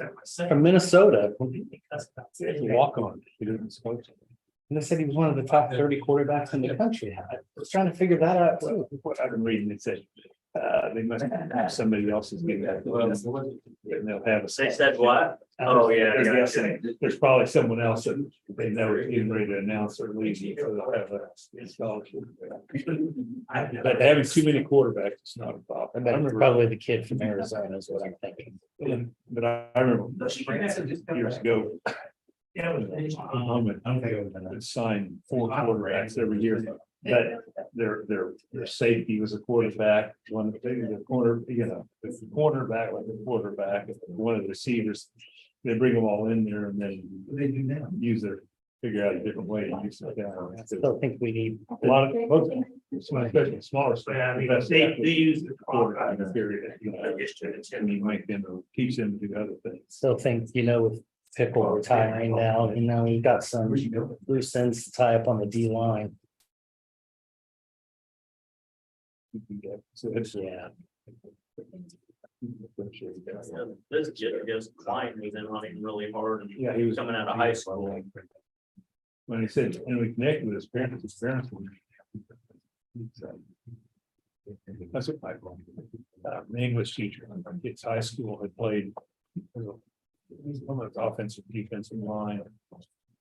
Benedictine, Yeah. and his hands, like they beat hammers. Michael Strahan did a video of his and his fingers go all Yeah, I mean, different type of directions. Arthritis, it was really bad. Good morning, Commissioners. Craig Cox, Ronnie County Deputy County Councilor. We're here for the public hearing on the assessment part of the High Plains Ranch Road paving district. So the commission would need to open a public hearing so we could proceed. Okay, I would open the public hearing. Formal line. Just to give you a brief, some brief information. Obviously, the road has been paved at High Plains Ranch Road. This has been an interesting project because I thought there was just going to be a lot of pitfalls because it came about during the time when the price of oil was so volatile, and I just didn't know where that was going to put this project. And going back and preparing for this public hearing, the initial engineering estimate for paving the road was $135,806. Schilling Company was the only bidder on the project, and their bid was $146,653. Yet when all was said and done with their paving, they actually came in under they came $8,000 under that bid amount. We actually had a change order for less money instead of more money. You just don't see that very often. And so the actual paving price was $138,608, which was only $3,000 over what the original estimate was, many months before. So it's just amazing. I did give you a memo that had 2 documents that have that change order in it, and then there's a document created by Mary Carson Bond Counsel called the Estimated Costs for Rodney County High Plains Ranch Road. And on that one, the left-hand column are like the projected budgeted amounts. The right hand are the actual expenses.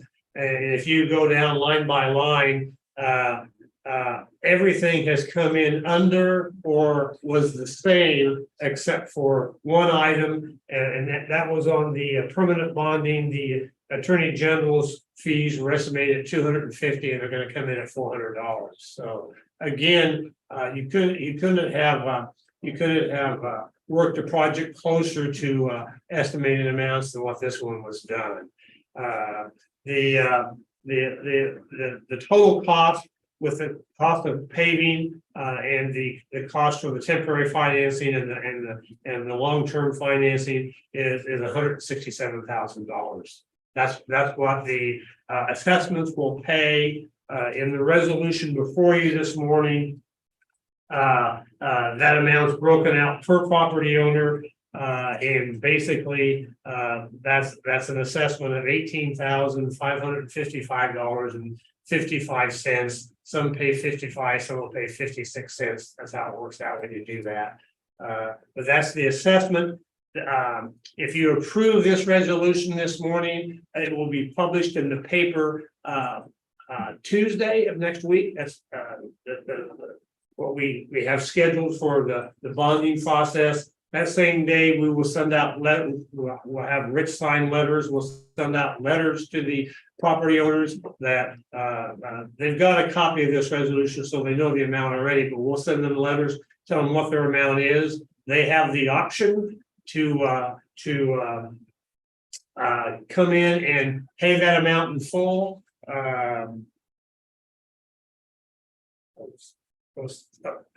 By no later than June 26th.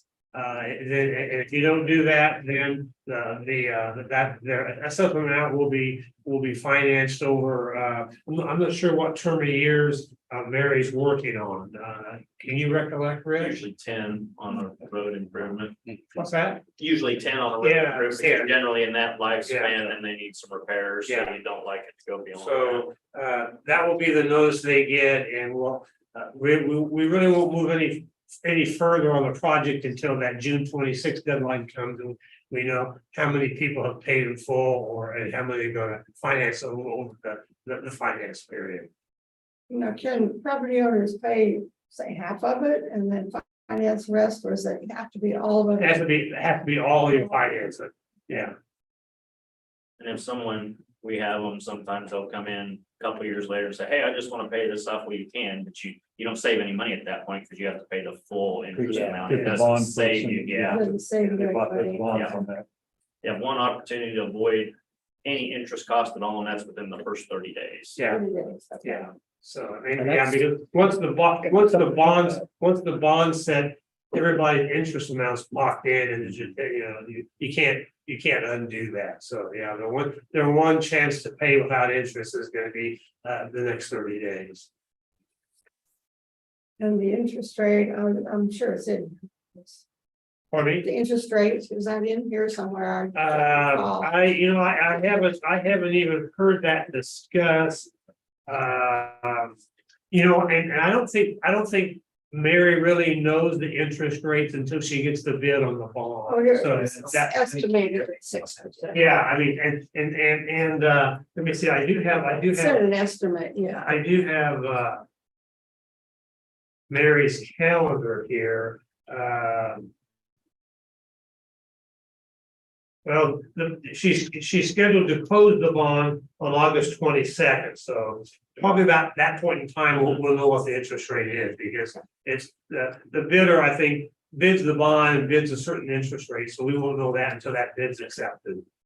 So then that could change the assessment amount. Well, I mean, if you're gonna pay over time, that will tell you how much more you're gonna pay that interest. If you pay within the first 30 days, the interest on the bond doesn't have any effect on you. It just affects those people who are gonna finance it over the next 10 years.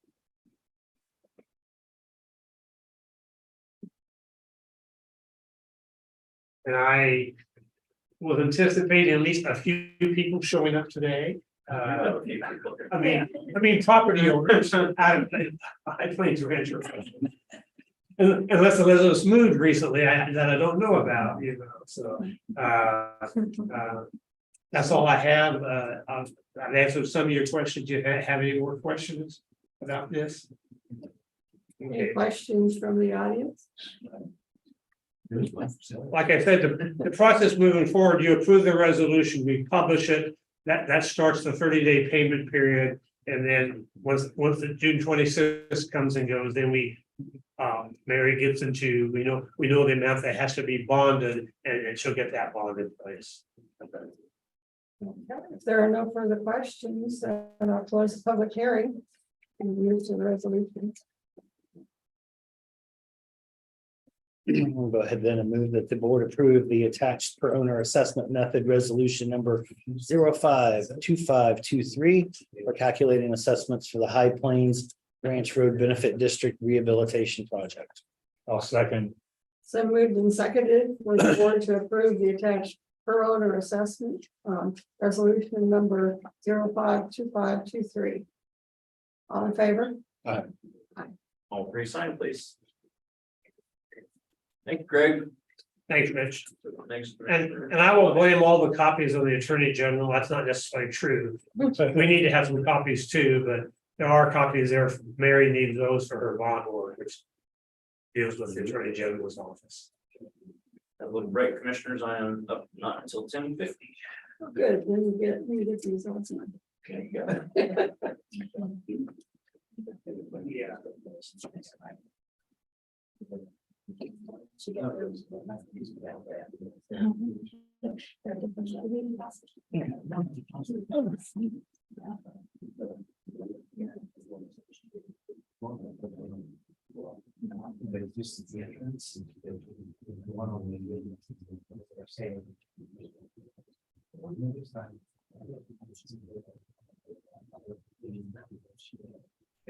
Just in the Riley City meeting. He said, after we watched your guys' meeting, it's everything on, says, they're printing out, they just print out everything. Oh, I mean, Yeah, they've got a screen and you put a screen in.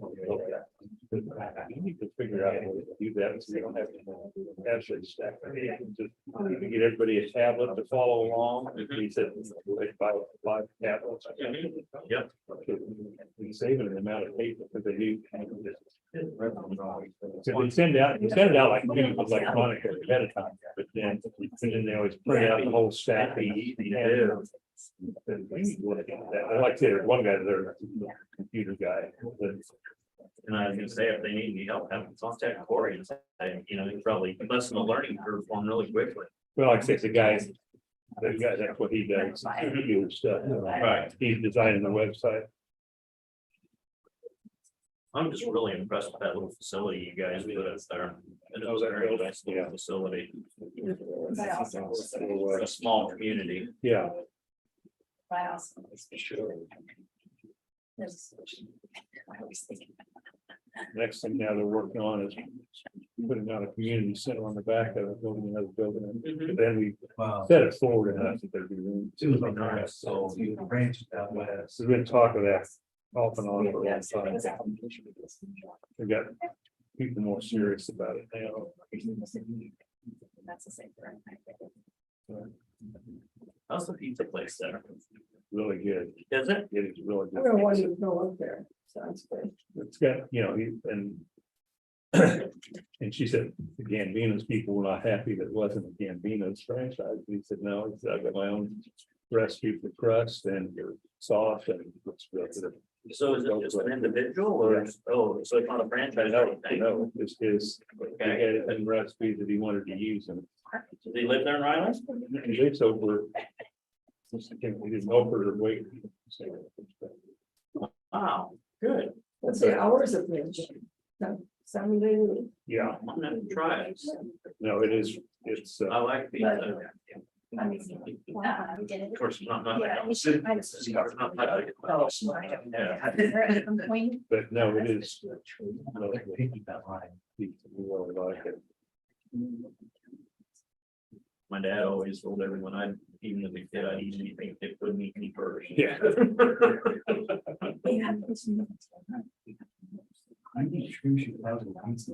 Very interesting. I've never been to Chicago to have their troops, so I wouldn't know. That's this thick, yeah. I'm not big on a thick crust. Yeah, it's. No, that's top, the sauce and everything's that thick on top. Oh, really? Yeah, it's. Yeah, I've never had that. Well, on this one, they don't, I don't think it's options. I think they have options. His crust is not a thin crust, but not real thick. Uh-huh. It's traditional hand. Real hand. No, we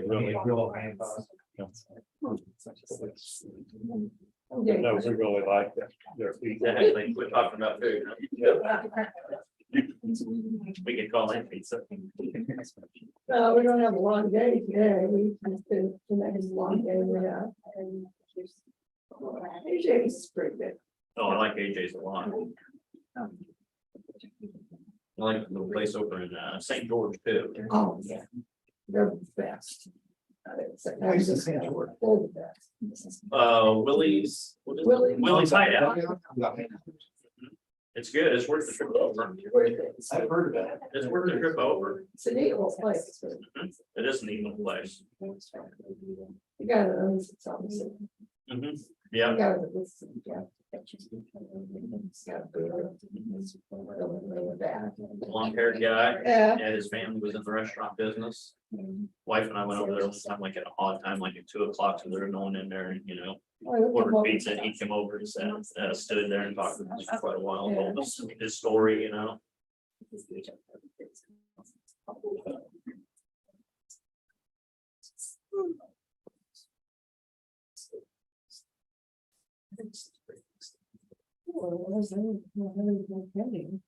Audience, I think he needs or something.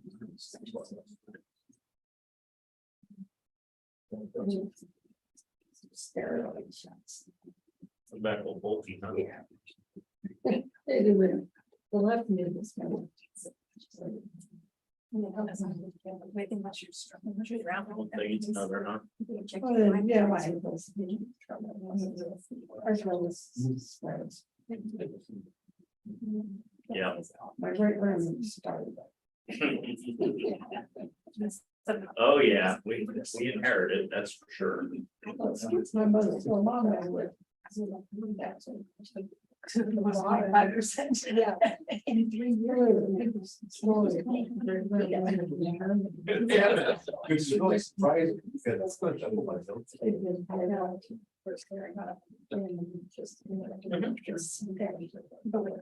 Yeah, that's my thing. I disagree with you, but yeah. She goes, it's really spoiled.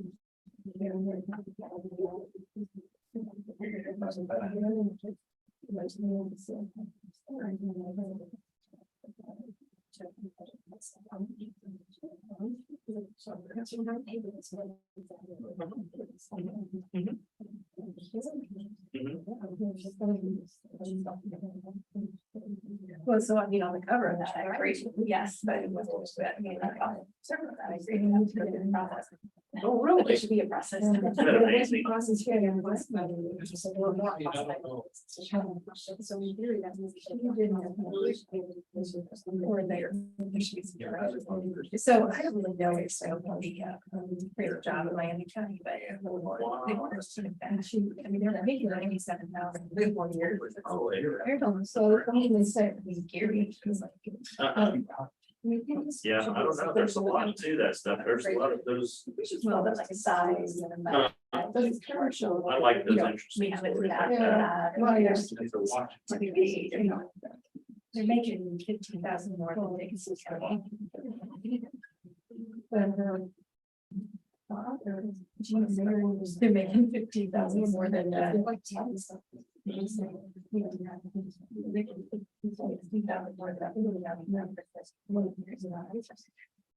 Oh, yeah. That's like that.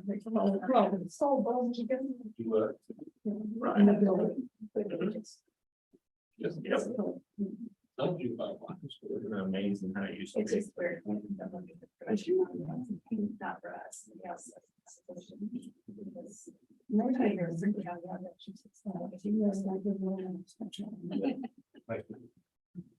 But yeah, they're not actually. Really, it's very much more. Yeah, no doubt. They could like some counties. They're all Movements that like Mr. Rutherford. on side of Mexican side, that's all kind of those kind of. Yeah. They're We want to do very the community. I think it's gonna have to. which is Really, we should. Put those in. good, I don't know. You would like my card. No, why don't you keep it with the business?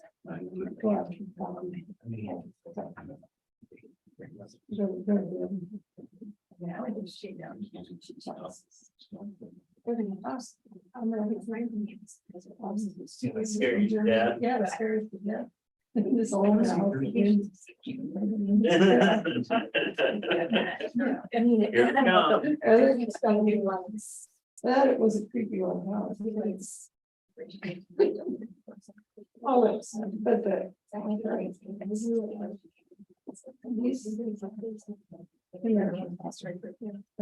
See, and I just. Yeah, I'm so.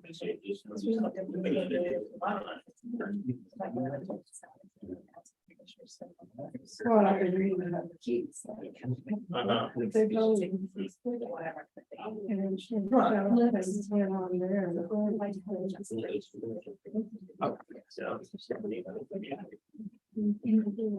You got like crazy that. Yeah. Oh, yeah. It's been converted. No, what on the high school, grade school was still cities. Yeah. It's pretty bad, everything. Yeah, I agree.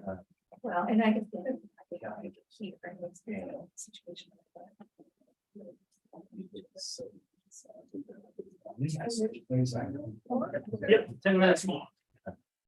Great schedule time. I thought some people might be here to comment. Those things can be interesting.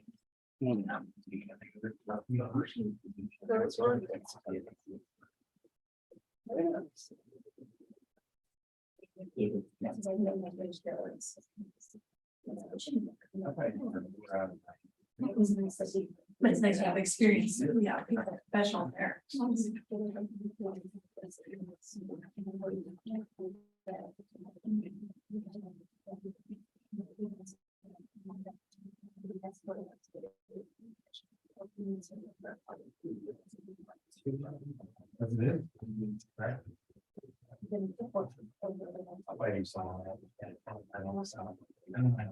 But I mean, that's easy, that's an easy patch.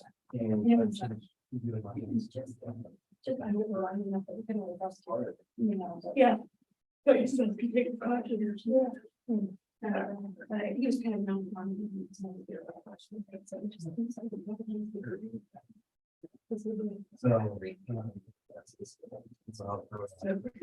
Yeah, those get the emotional crimes. That person's past behavior is.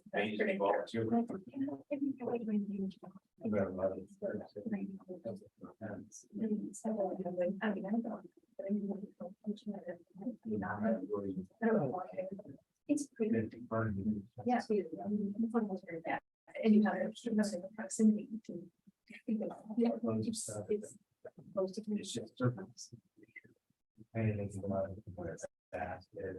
It's a natural place.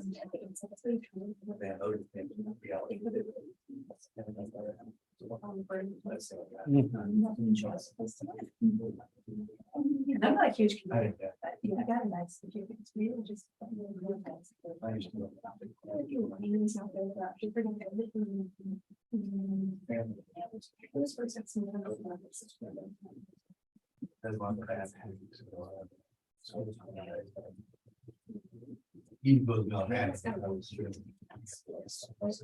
We've been trying to move on to next business.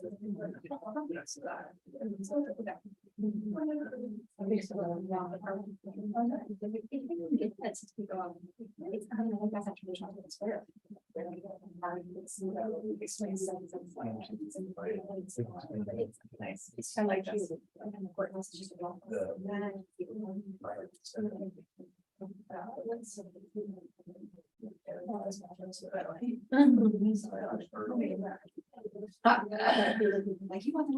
It would fit probably. What they had.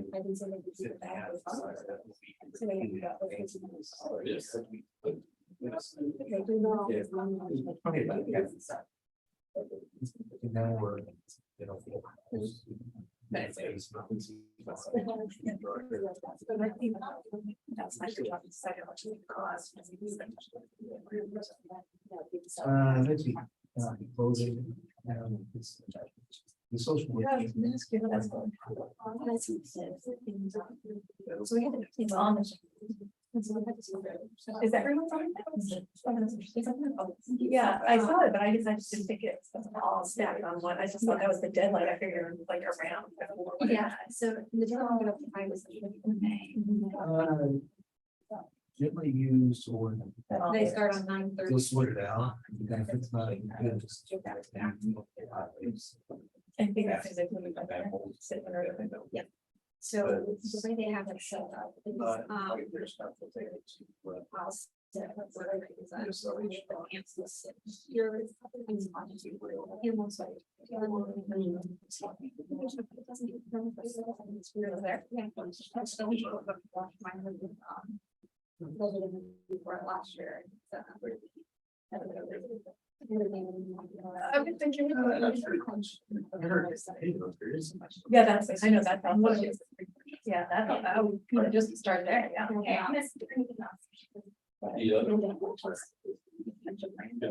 Yeah.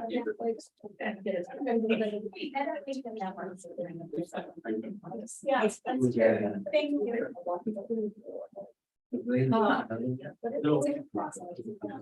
Oh, it's expired. No, that's. Oh. Yeah. Yeah. Good. Stay with us. Yes. Oh. Yeah. Yeah. Yeah. Yeah, they don't even see like other employees. They go out. No, we try to, it's just that. Not really. Minimum fast one can really have. Yes. Long term, 3 to 5 years. Make it hard, make it low, every. Yeah, it's like the same thing, and I can tell, I literally had that thing, which is probably because there's some deadline that they're getting this coming out. Okay, this isn't enough, like, first of all, you have to give them. And then second, so I wouldn't get too worked done.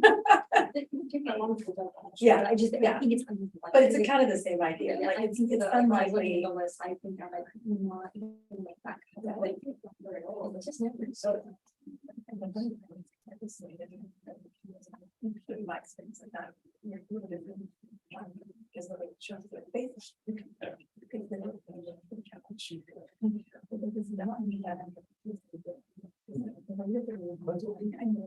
I know those words to say so.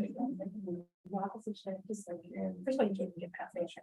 And then the people are like, oh, well, no, I had to have a conversation with this. They said, no, we're not really sure. This job requires someone who can speak Spanish, and we don't see that they're working here. Bilingual, bilingual coordinator, bilingual manager. Recruited in Puerto Rico, Spain, and Mexico. Literally at the top, and the top had my licensure for the like Spanish language. It's like it's a big deal, which is what I could do. They're like, yeah, sure, I can fix the thing, like I'm just like, this job, you know, like it's not like you're telling me, yeah, it's literally like jobs that I have year every year. Yeah. Yeah, yeah. Right. Just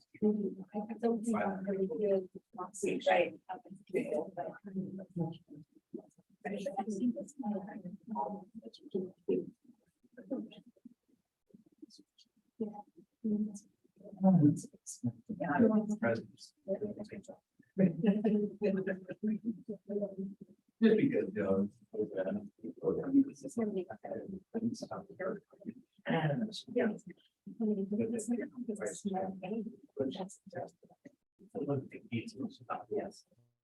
Yes. I just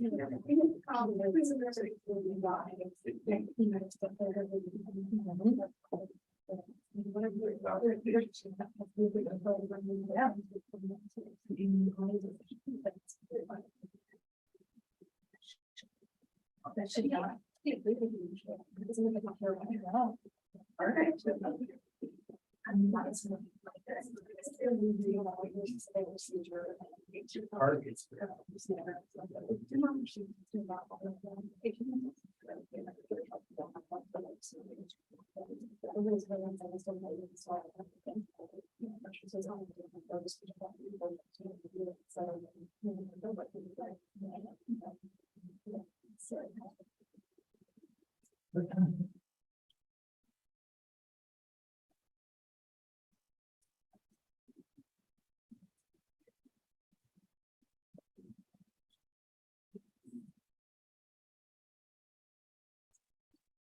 Yeah.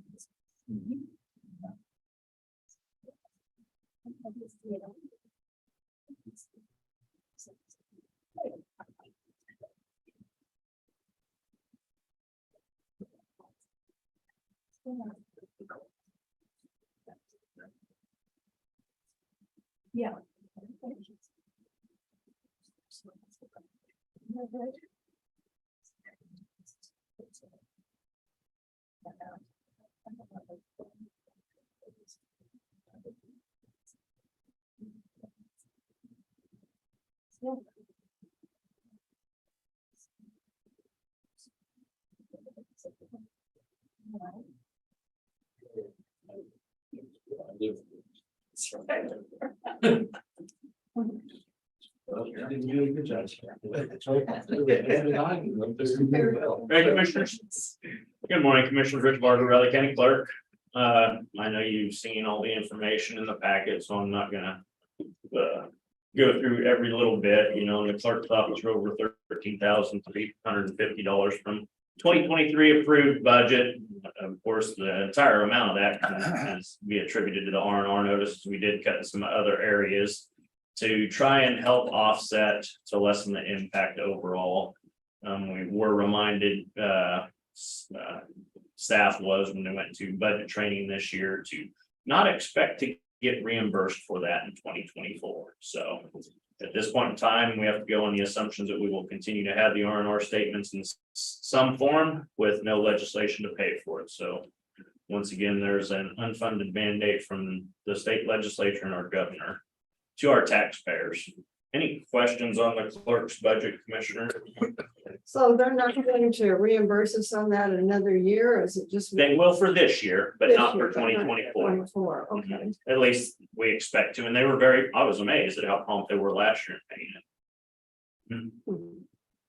it. Any other And questions? that's mainly overtime is what. No, oh, no, that's the unfortunate part. That 18,000 only pays for the mailing. And so it doesn't pay for any of the additional costs for software, it doesn't pay for any of the additional costs of staff overtime. So yeah, no, it's by far not the entire amount of the cost. Yep, so that 18,000 is unfunded mandate along with all the other hard costs that we have to pay. Any other questions on the clerk's budget, Commissioners? Elections Department, you know, as commissioners, I know it's easiest when you can look at prior year's budgets and say, hey, that really makes sense. If you look at last 2 years, you're gonna say, why in the heck are you so high? It's just that way, you know, elections are on a 4-year cycle. You know, the local elections, which we'll have this year, the least costly, the next most costly are the state. And then, of course, the one that blows the budget out of the water is the presidential cycle. And that's a cycle that's presented here for 2024. The other big unfunded mandate that we're getting is the presidential preference primary for 2024. That'll cost approximately $80,000. And so we have additional monies in there for overtime as well. The reason for additional monies in overtime, I went and did some research based on the last comparable budget cycle, the 2020. And we went, I think we spent like 6% in overtime that year. Traditionally, all us departments like clerk, treasurer, register deeds, we budget 3%. So I will need more money in overtime for the 2024 election as well on the personnel side. And additional part-time people as well, but simply put, commissioners, the elections business is a very expensive business. Do anticipate, they do say that they are going to reimburse us for the presidential preference primary. As I stated in here, when we had our clerks and election officials annual training, the Secretary of State's office was asked directly there in front of the entire group, will we get reimbursed in 2024? And he hesitated and said, I can't promise that. So just like any time when there's an election, you know, we have to pay the cost when they're due, and they're due when we're conducting the election. So of course, if we get reimbursed for it, it just goes into the elections budget and it's not spent, and it goes over into the carryover for the general fund the next year. So since we are a general fund department, it isn't something that gets to be kept in the elections budget for the next year. Any questions on the elections budget, Commissioners? We'll tell you on the elections budget, I will be coming before you, next week, probably, if not, the beginning of the next week after that, I have to do a commission agenda report. We need to do an upgrade on our equipment. New federal, requirements will not allow our current equipment to be upgraded to the next level that the EAC and federal government and state requires it to be at. So we're going to propose that we do that. It's also going to change our election system somewhat, which with each machine right now, as you know, the voter just puts the ballot, the little card back in the machine and it tabulates it. We will be going away from that because the company is going away from that, election systems and software. And if we were to continue on that road, that piece of machinery will not be upgradable. So we will go, what we're proposing is going to a different type system. It will still be the exact same machines we have back here. We're not buying new machines. They'll convert them to where they're just a ballot marking device. And then at each polling place, we will have 2 ballot scanners separately. So after someone votes on the card, they'll take the card and then insert it through a ballot scanner. Those are the types of systems that the federal government wants everyone to go to and state government wants everyone to go to. And that system puts Riley County in the best circumstances to where all of our equipment can then be upgradable next time, whereas our current version will not be able to be up with the most current standards. And as the commissioners know, all the departments in Riley County, and ours is no exception, we always want to be at the highest regards as far as technology and compliance that we can be. Yeah, it'll cost about $300,000. So I'm gonna have to ask for around $300,000 out of the CIP because I do not have that money. So I'll be bringing you that detailed information. That is not in these budgets, so you know. That have to be done before next year, so. That's what we want to do because we're not going to have time next year. We'd like to get it done before this general election because then we've made that conversion. Then all of our poll workers and staff have had a practice run at a much smaller election with a city general election because next year's March presidential preference primary, August primary, November, and we would not have time to get caught up to speed and retrained ourselves, let alone the poll workers on the new equipment. Yeah, that's what we'll be proposing. Any questions on the elections budget? Just a side note on the elections, and that's a very serious statement there, commissioners. I've told you guys a couple times, you know, there's a couple of my lead people and some very seasoned, some very hardworking individuals in our office. And there are several departments I've known that have been long-term. You don't realize the dedication of your staff here. They know their responsibilities and they're going to be sure the job is done to their best ability. And, you know, with elections, you know, it's not like some other service that the county or someone else gives, you know, if whatever department system shut down, the customers can come back the next day. On elections, we don't have the option to not get it right on election day.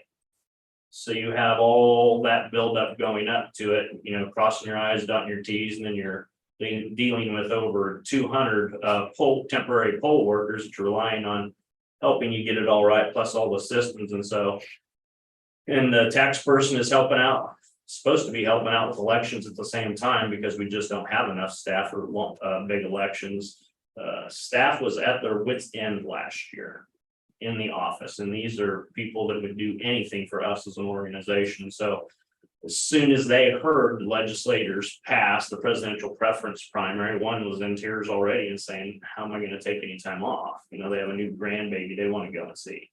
It's that employee wellness we talk about. These people are dedicated to their job, but they want some time away.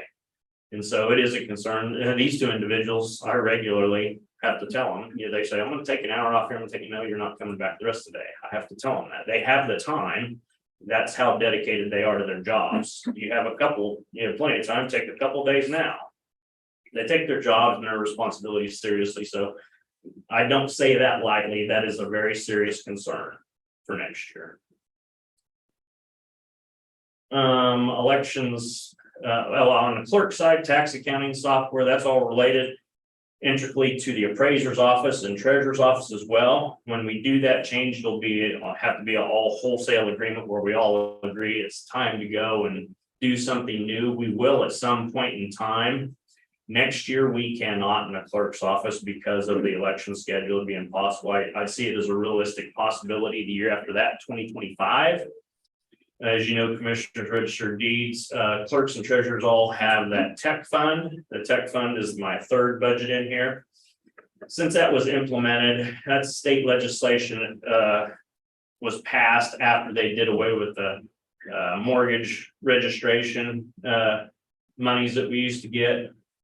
I have not spent a dime of that money as you see in the budget there. The legislation required those funds to be spent on anything tax related, real estate tax related for the counties. The registered deeds, treasurer and the clerk all have sole authority on how those monies get spent and what they're spent on. I've not spent a dime. My entire intent, as long as I'm here, is to dedicate that money to the next time we do have to do a software upgrade. So as you can see, I'll have over 180, probably 180,000 in there by the end of 2024. So that's my sole intended purpose for having that money's in there, which I think will help soften the blow out of CIP for the county. So that's my whole intended purpose for that. I've never spent a dime of that through the entirety of the legislation allowing that. Any questions on any of that, commissioners? Okay, appreciate it. Thank you. If you think of any questions, let me know. Next, commissioners, you have Julie Gibbs at 11:05. Speaking with them. Yeah. Walked in at just the right time.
Shelley. She always hides you in the back until budget time, then she brings you.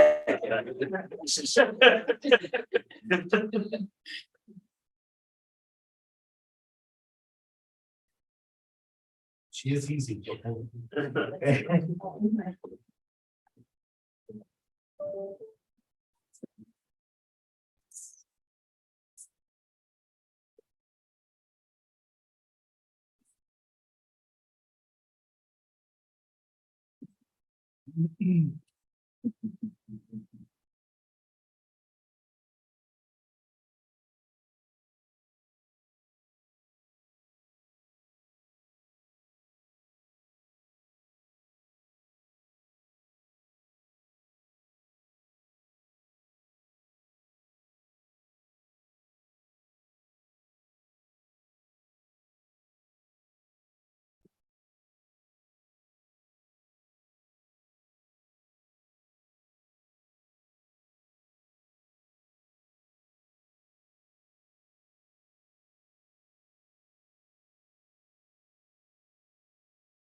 Ready?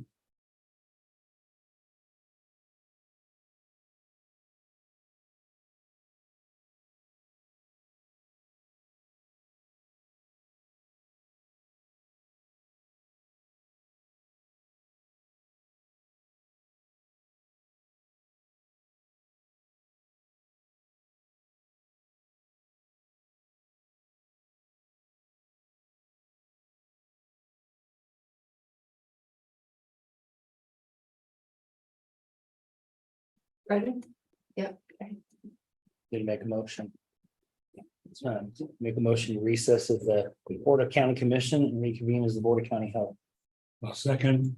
It's been moved and seconded that we recess as Board of County Commission and reconvene as the Board of County Health. All in favor?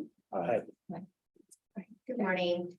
Julie Gibbs, Director, and Shelley Hayes, Fiscal Analyst here with the Health Department with our budget proposal for fiscal year 24. So this is our summary. Our county request is funding at $1,615,854. We do have a beginning balance, which will include our carryover request at $372,401. You can see from the pie charts here where most of our revenues come from. The majority is grant funded. That's how it usually is, making up 52% of our total revenues, with another 30% from county, 7% from carryover, 7% from insurance, 2% self-pay, 1% from CanCare, 1% from miscellaneous, which in this year's case is rent from Conza, and other reimbursements. The majority of our expenses are personnel at 79%, with 14% contractual services and 7% commodities. And now going into each fund individually, our general fund is pretty simple. Total revenue here does include the request for funding from the county. Our expenses under general go to personnel funding for FTEs to include myself, Shelley, Shanika Rose, our health educator and accreditation specialist, and Tasha Drake, our administrative assistant. And then emergency preparedness is separated into two funds. We do have a wildcat region, which includes Potawatomi County, Erie, and Riley County. This includes 0.05 FTEs, whereas the local emergency preparedness includes 1 FTE, which is Skylar German's salary. She is our VEP coordinator. WIC is pretty simple. Expenses go to personnel funding 10.13 FTEs, which includes all of our dietitians. There are 4. We have 4 clerks, we have a supervisor, and 2 part-time breastfeeding consultants. Becoming a mom, this is not covering any salaries, but this is for incentives for becoming a mom classes. So we do have to include it in our budget, but it does not pay for a position. So if we don't get that money, then of course we don't buy incentives for the becoming a mom classes. Childcare licensing is pretty simple, covers 4 FTEs to include our surveyors and our supervisor. So we have 3 surveyors, 1 supervisor. Family planning, this is within our clinic under the aid to local, or the aid to local package. It covers 3.53 FTEs. This is to fund our reproductive health clinic and support individuals and couples in planning and to identify and treat other minor gynecological issues.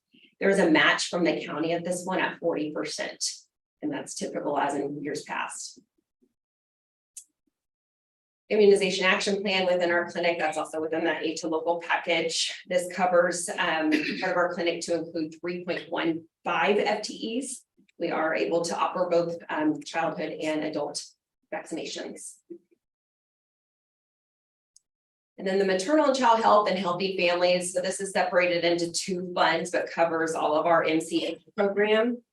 General MCH fund covers 3.3 FTEs, and the OPEI, or the outreach prevention and early intervention, covers 4.75 FTEs. So that includes the 2 MCH nurses, 2 social workers, the bilingual navigator, the infant family specialist, the clerk, and the supervisor of that program. And then Raising Riley covers 7 FTEs. I should say 7, right? 6. Okay, I have 7 in my notes. No, you're asking to have that one. That's right. That's why I have 7. Okay, never mind, 6. That includes our family engagement specialist, 2 early childhood facilitators, 1 literacy facilitator, our clerk, and our supervisor. That should equal 6. And then our state formula is kind of the catch-all for everything. This is typical.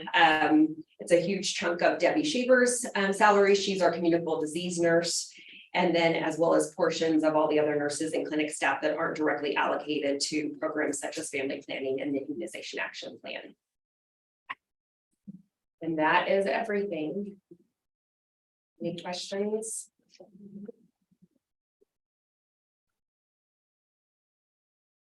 you go back to anything? No.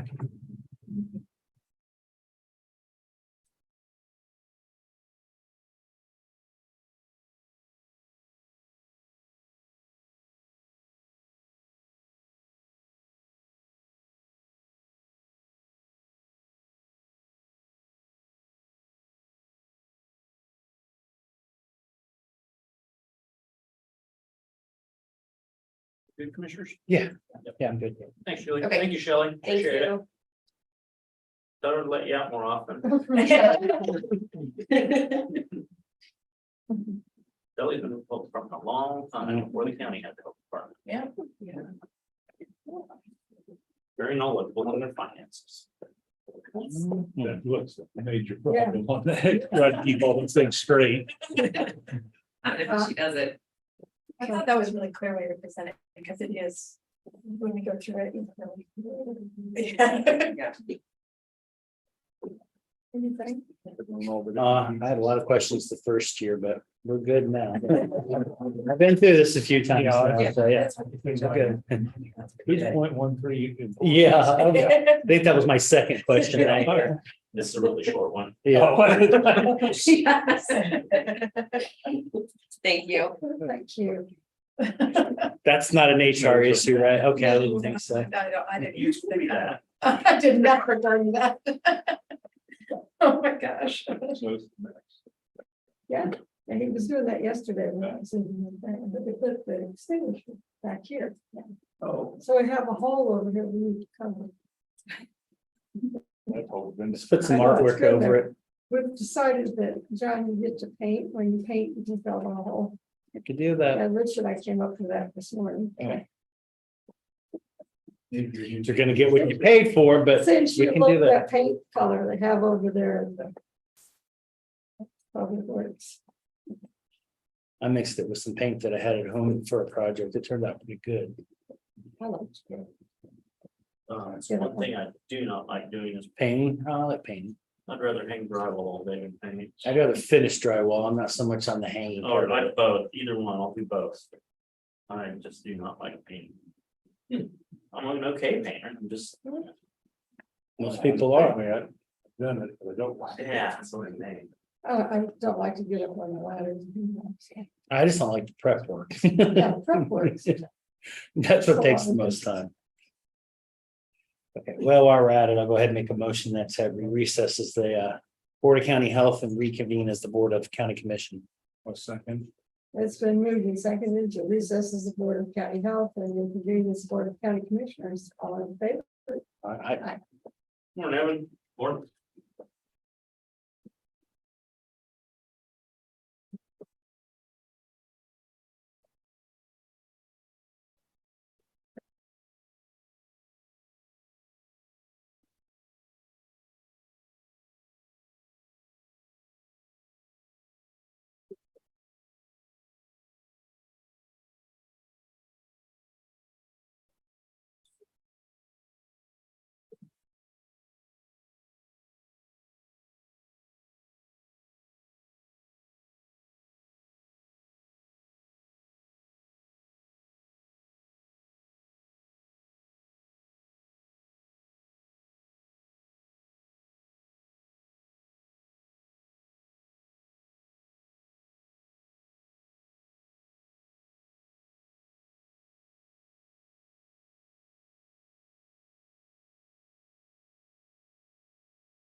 Interesting.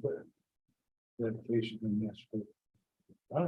Secretaries, they get a Secret Service protection or something, because there were two guys that weren't with anybody, they came in with him. And they stood there, you can see they were just scanning the crowd the whole time.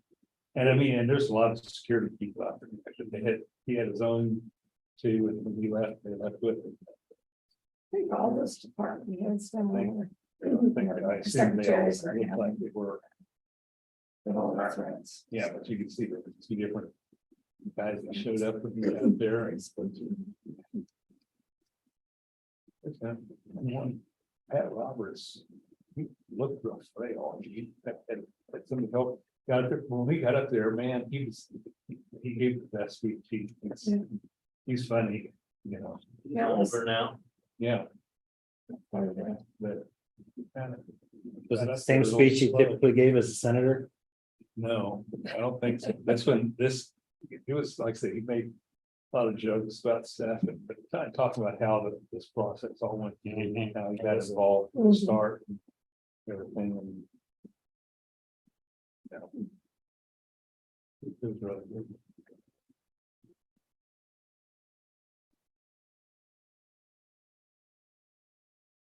Yeah, it was almost all of it completely just read. They had except Moran. He looked down and checked Smith, most of his speaking, the others all had a thing completely written out, just read what they had.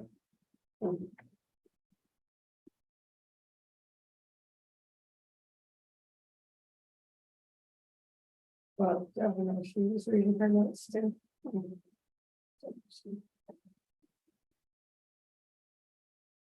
Doesn't do that. But it's interesting to talk about different stuff in, what's her name, Peterson was just retired. Sue Peterson, and one other guy said they might as well have had apartments in DC when they were doing the location of this. They spent so much time coming back to testify to different groups and stuff. Said, Yeah, there was 3. San Antonio, else there was one other place that were being considered. when they Process. talked about how many, initially there were 30 plus interest and 18 submitted and cut down to 5 and got down to just us in Texas. And Texas made an adjustment and our legislature came back and made another adjustment. And they thought that adjustment was illegal or something too, so they tried to sue. Yeah, oh yeah, Yeah. then they said, yeah, when Texas tried Yeah. to sue us, so we're. Now they were going through all the battles that it took to get this. Yeah. It was. And I'm sure I've heard all the, you've heard all those pieces. Mhm. What's going on.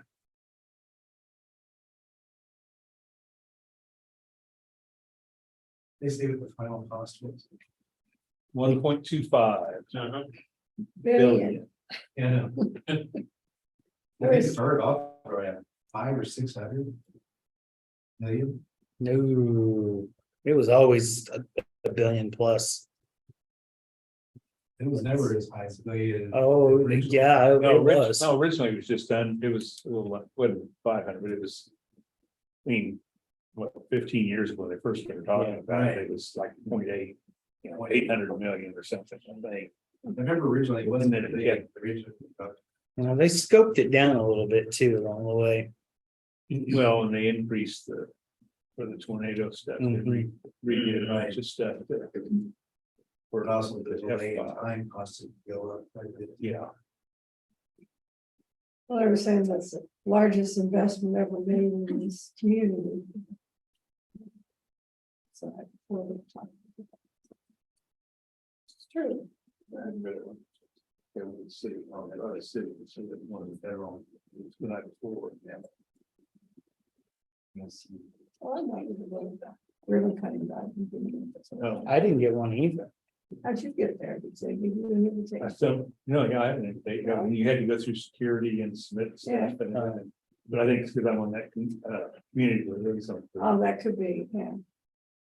And I got an invite to the Jerry Moran's thing, but like I said, I wasn't feeling real good and I didn't know what I had exactly, and I just played it safe. For the city that I was going the next morning. But now you had to go and park down the. Oh, yeah. park the football field, they had that, and like I say, you had to submit all this stuff, and then you had to show your ID, get a security badge, and then they had a bus. They Oh, yeah. They had a limited number of people that were allowed. Yeah, I didn't, I saw some. limit, there was Where was a that? lot of people there, but yeah, everybody had to go through. Well, the mayor submitted a big list of people, and so did the chamber, and now said, no, you get this many. It was way parsed down. Well, you know, I have so many. Well, and they had a lot of people there from, I mean, they had the guy that runs Plum Island now. And you don't realize how many of those plainclothes people were security too, because security was told no uniforms. Yeah, Well, they had the uniform, their regular security was there, their uniforms too, but then there were others. Well, And I asked Katie afterwards, I said, "You breathe now," like Katie Felicity. I said, "You've probably been busy for a while." Oh, me and everybody else, getting this thing organized. yeah. They still have the stage 4 labs to check out. don't they? Are they all checked out? Stage 4 isn't completed. It's not gonna be ready for another year and a half, 2 years. There's not supposed to bring in the, the 4 for another year, it's supposed to but be. they're doing tests on stuff, but they are. They said earliest end of 2024. Yeah, I said December of 24. I've I been think- told 2 years. I think there's some stuff coming in now, because that's why they said no more tools. So. Guys, you ever run into scientists sitting in there, so, let's talk, it's over my head, let's talk about all the different things they can do. And then this guy I talked to, he's at BRI now. Mhm. But it's moving up there. It's because I can only do this, but when I get up here, I'll be able to. Talked to do a all this stuff. scientist from, No. she was talking way up here. Yeah, I know. I have no idea. Yeah, my nephew's getting trained in the level 4. You know, telling us about when you go in, come out, you wash, go back out, you wash. Yeah. Yeah, that's unreal. Unreal. So that's why they built their own cafeteria in there. So it's it. If you leave, go to lunch, you have to wash down everything, come back in and change. Oh, that's- But they said even if they go from a certain one lab setting this to go to the next one, you have to go in and shower, change clothes, shower, put something else on it. Yeah. And they said some of those people, because of what they're doing, might change 3 or 4 times during the day. Yeah. The thing is, like a lot of those guys, like my nephew, he comes from a farming background. He is not allowed to go home and help his dad with cattle or anything. That's what we like that. Forever. You just can't. Yeah, while he's working there, Working there. he should bring something from them, vice versa. Well, they're talking away from the animals that they're gonna bring in there, they're gonna go out and inspect them, it has to be from a certain type of. location, and they're saying that they'll bring, that was two of the, when they bring cattle in, they have somewhere else that bring them to get them adjusted to people walk around, especially the ones, they, have a suit. I see it. Yeah, And it's very- they said so that the cattle will freak out when they see these people walking around. Don't smash a scientist. Yeah. It's like you see them walking down Points Avenue, we'll think. We're getting Halloween costume. Yeah. Okay. Ooh, next year's Look, Halloween. commissioners, We're all going as impact. Those things are hot, very hot. Evan McMillan, Public Works, here today to present the budget for 2024 for benefit districts and solid waste. I guess I'll start with the benefit districts. Carson Sewer, we have a few minor changes, which include small increases for phone services, contractual services, and transfer to reserve. Deep Creek Sewer, a few changes from 2023, which consist of slight increases in maintenance, machinery rental, electricity, and contractual services. There's also a decrease in the operator to be more in line with previous years. Hunters Island, Conza, and Bowman Bottoms, expected collections were adjusted to account for our recent rate increase, which offsets the city's increase.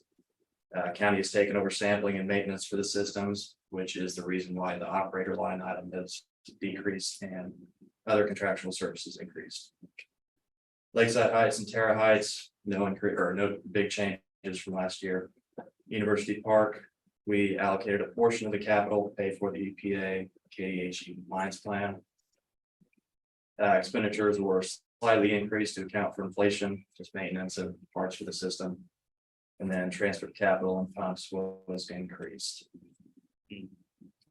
Valleywood, no major changes.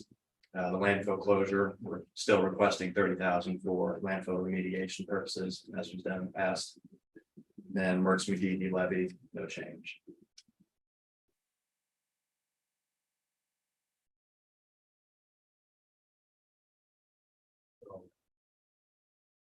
Any questions on those? No. Okay. All right, solid waste. The budget for this year, 2024, was increased by 475,000 from 2023. That is with the new rate, if it were to be passed at $64 a ton. So that's mainly just due to revenues, which had a considerable increase from 2023. Our personnel decreased from 2023 by, I believe it was around 60,000. The contractual services budget increased by 500,000 to account for our operators' increased rates. There was a slight increase in commodities for maintenance of equipment and buildings. And then the capital outlay has an increase of roughly $9,000 from 2023.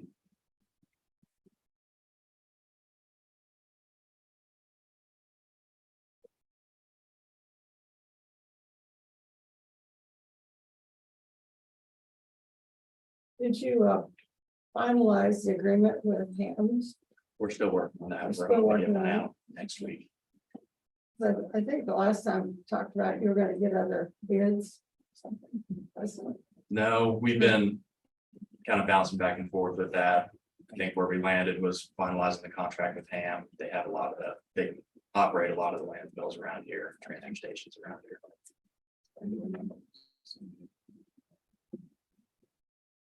I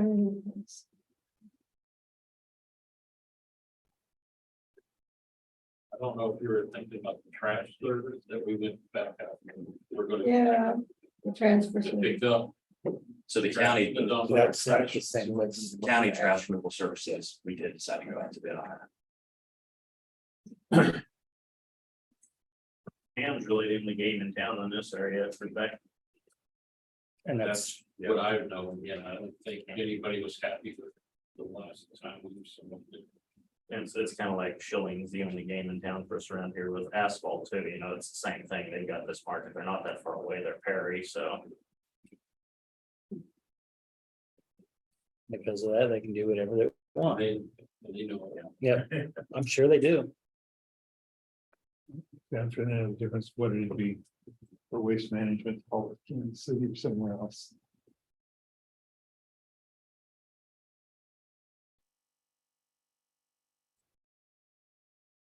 Any other questions? Thank you. Last item, commissioners, with Clancy Holman will be rescheduled.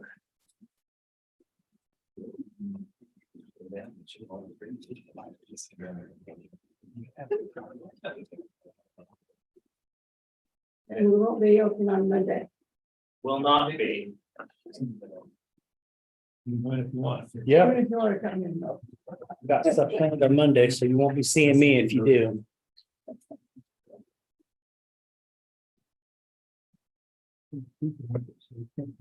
Brothers and I are getting together. Oh, good. One day we're looking at. Calendar. It's one of these days. Jan will get you there. Yeah. Oh, I don't know, that's sort of between the two of us, we try to, one of us. All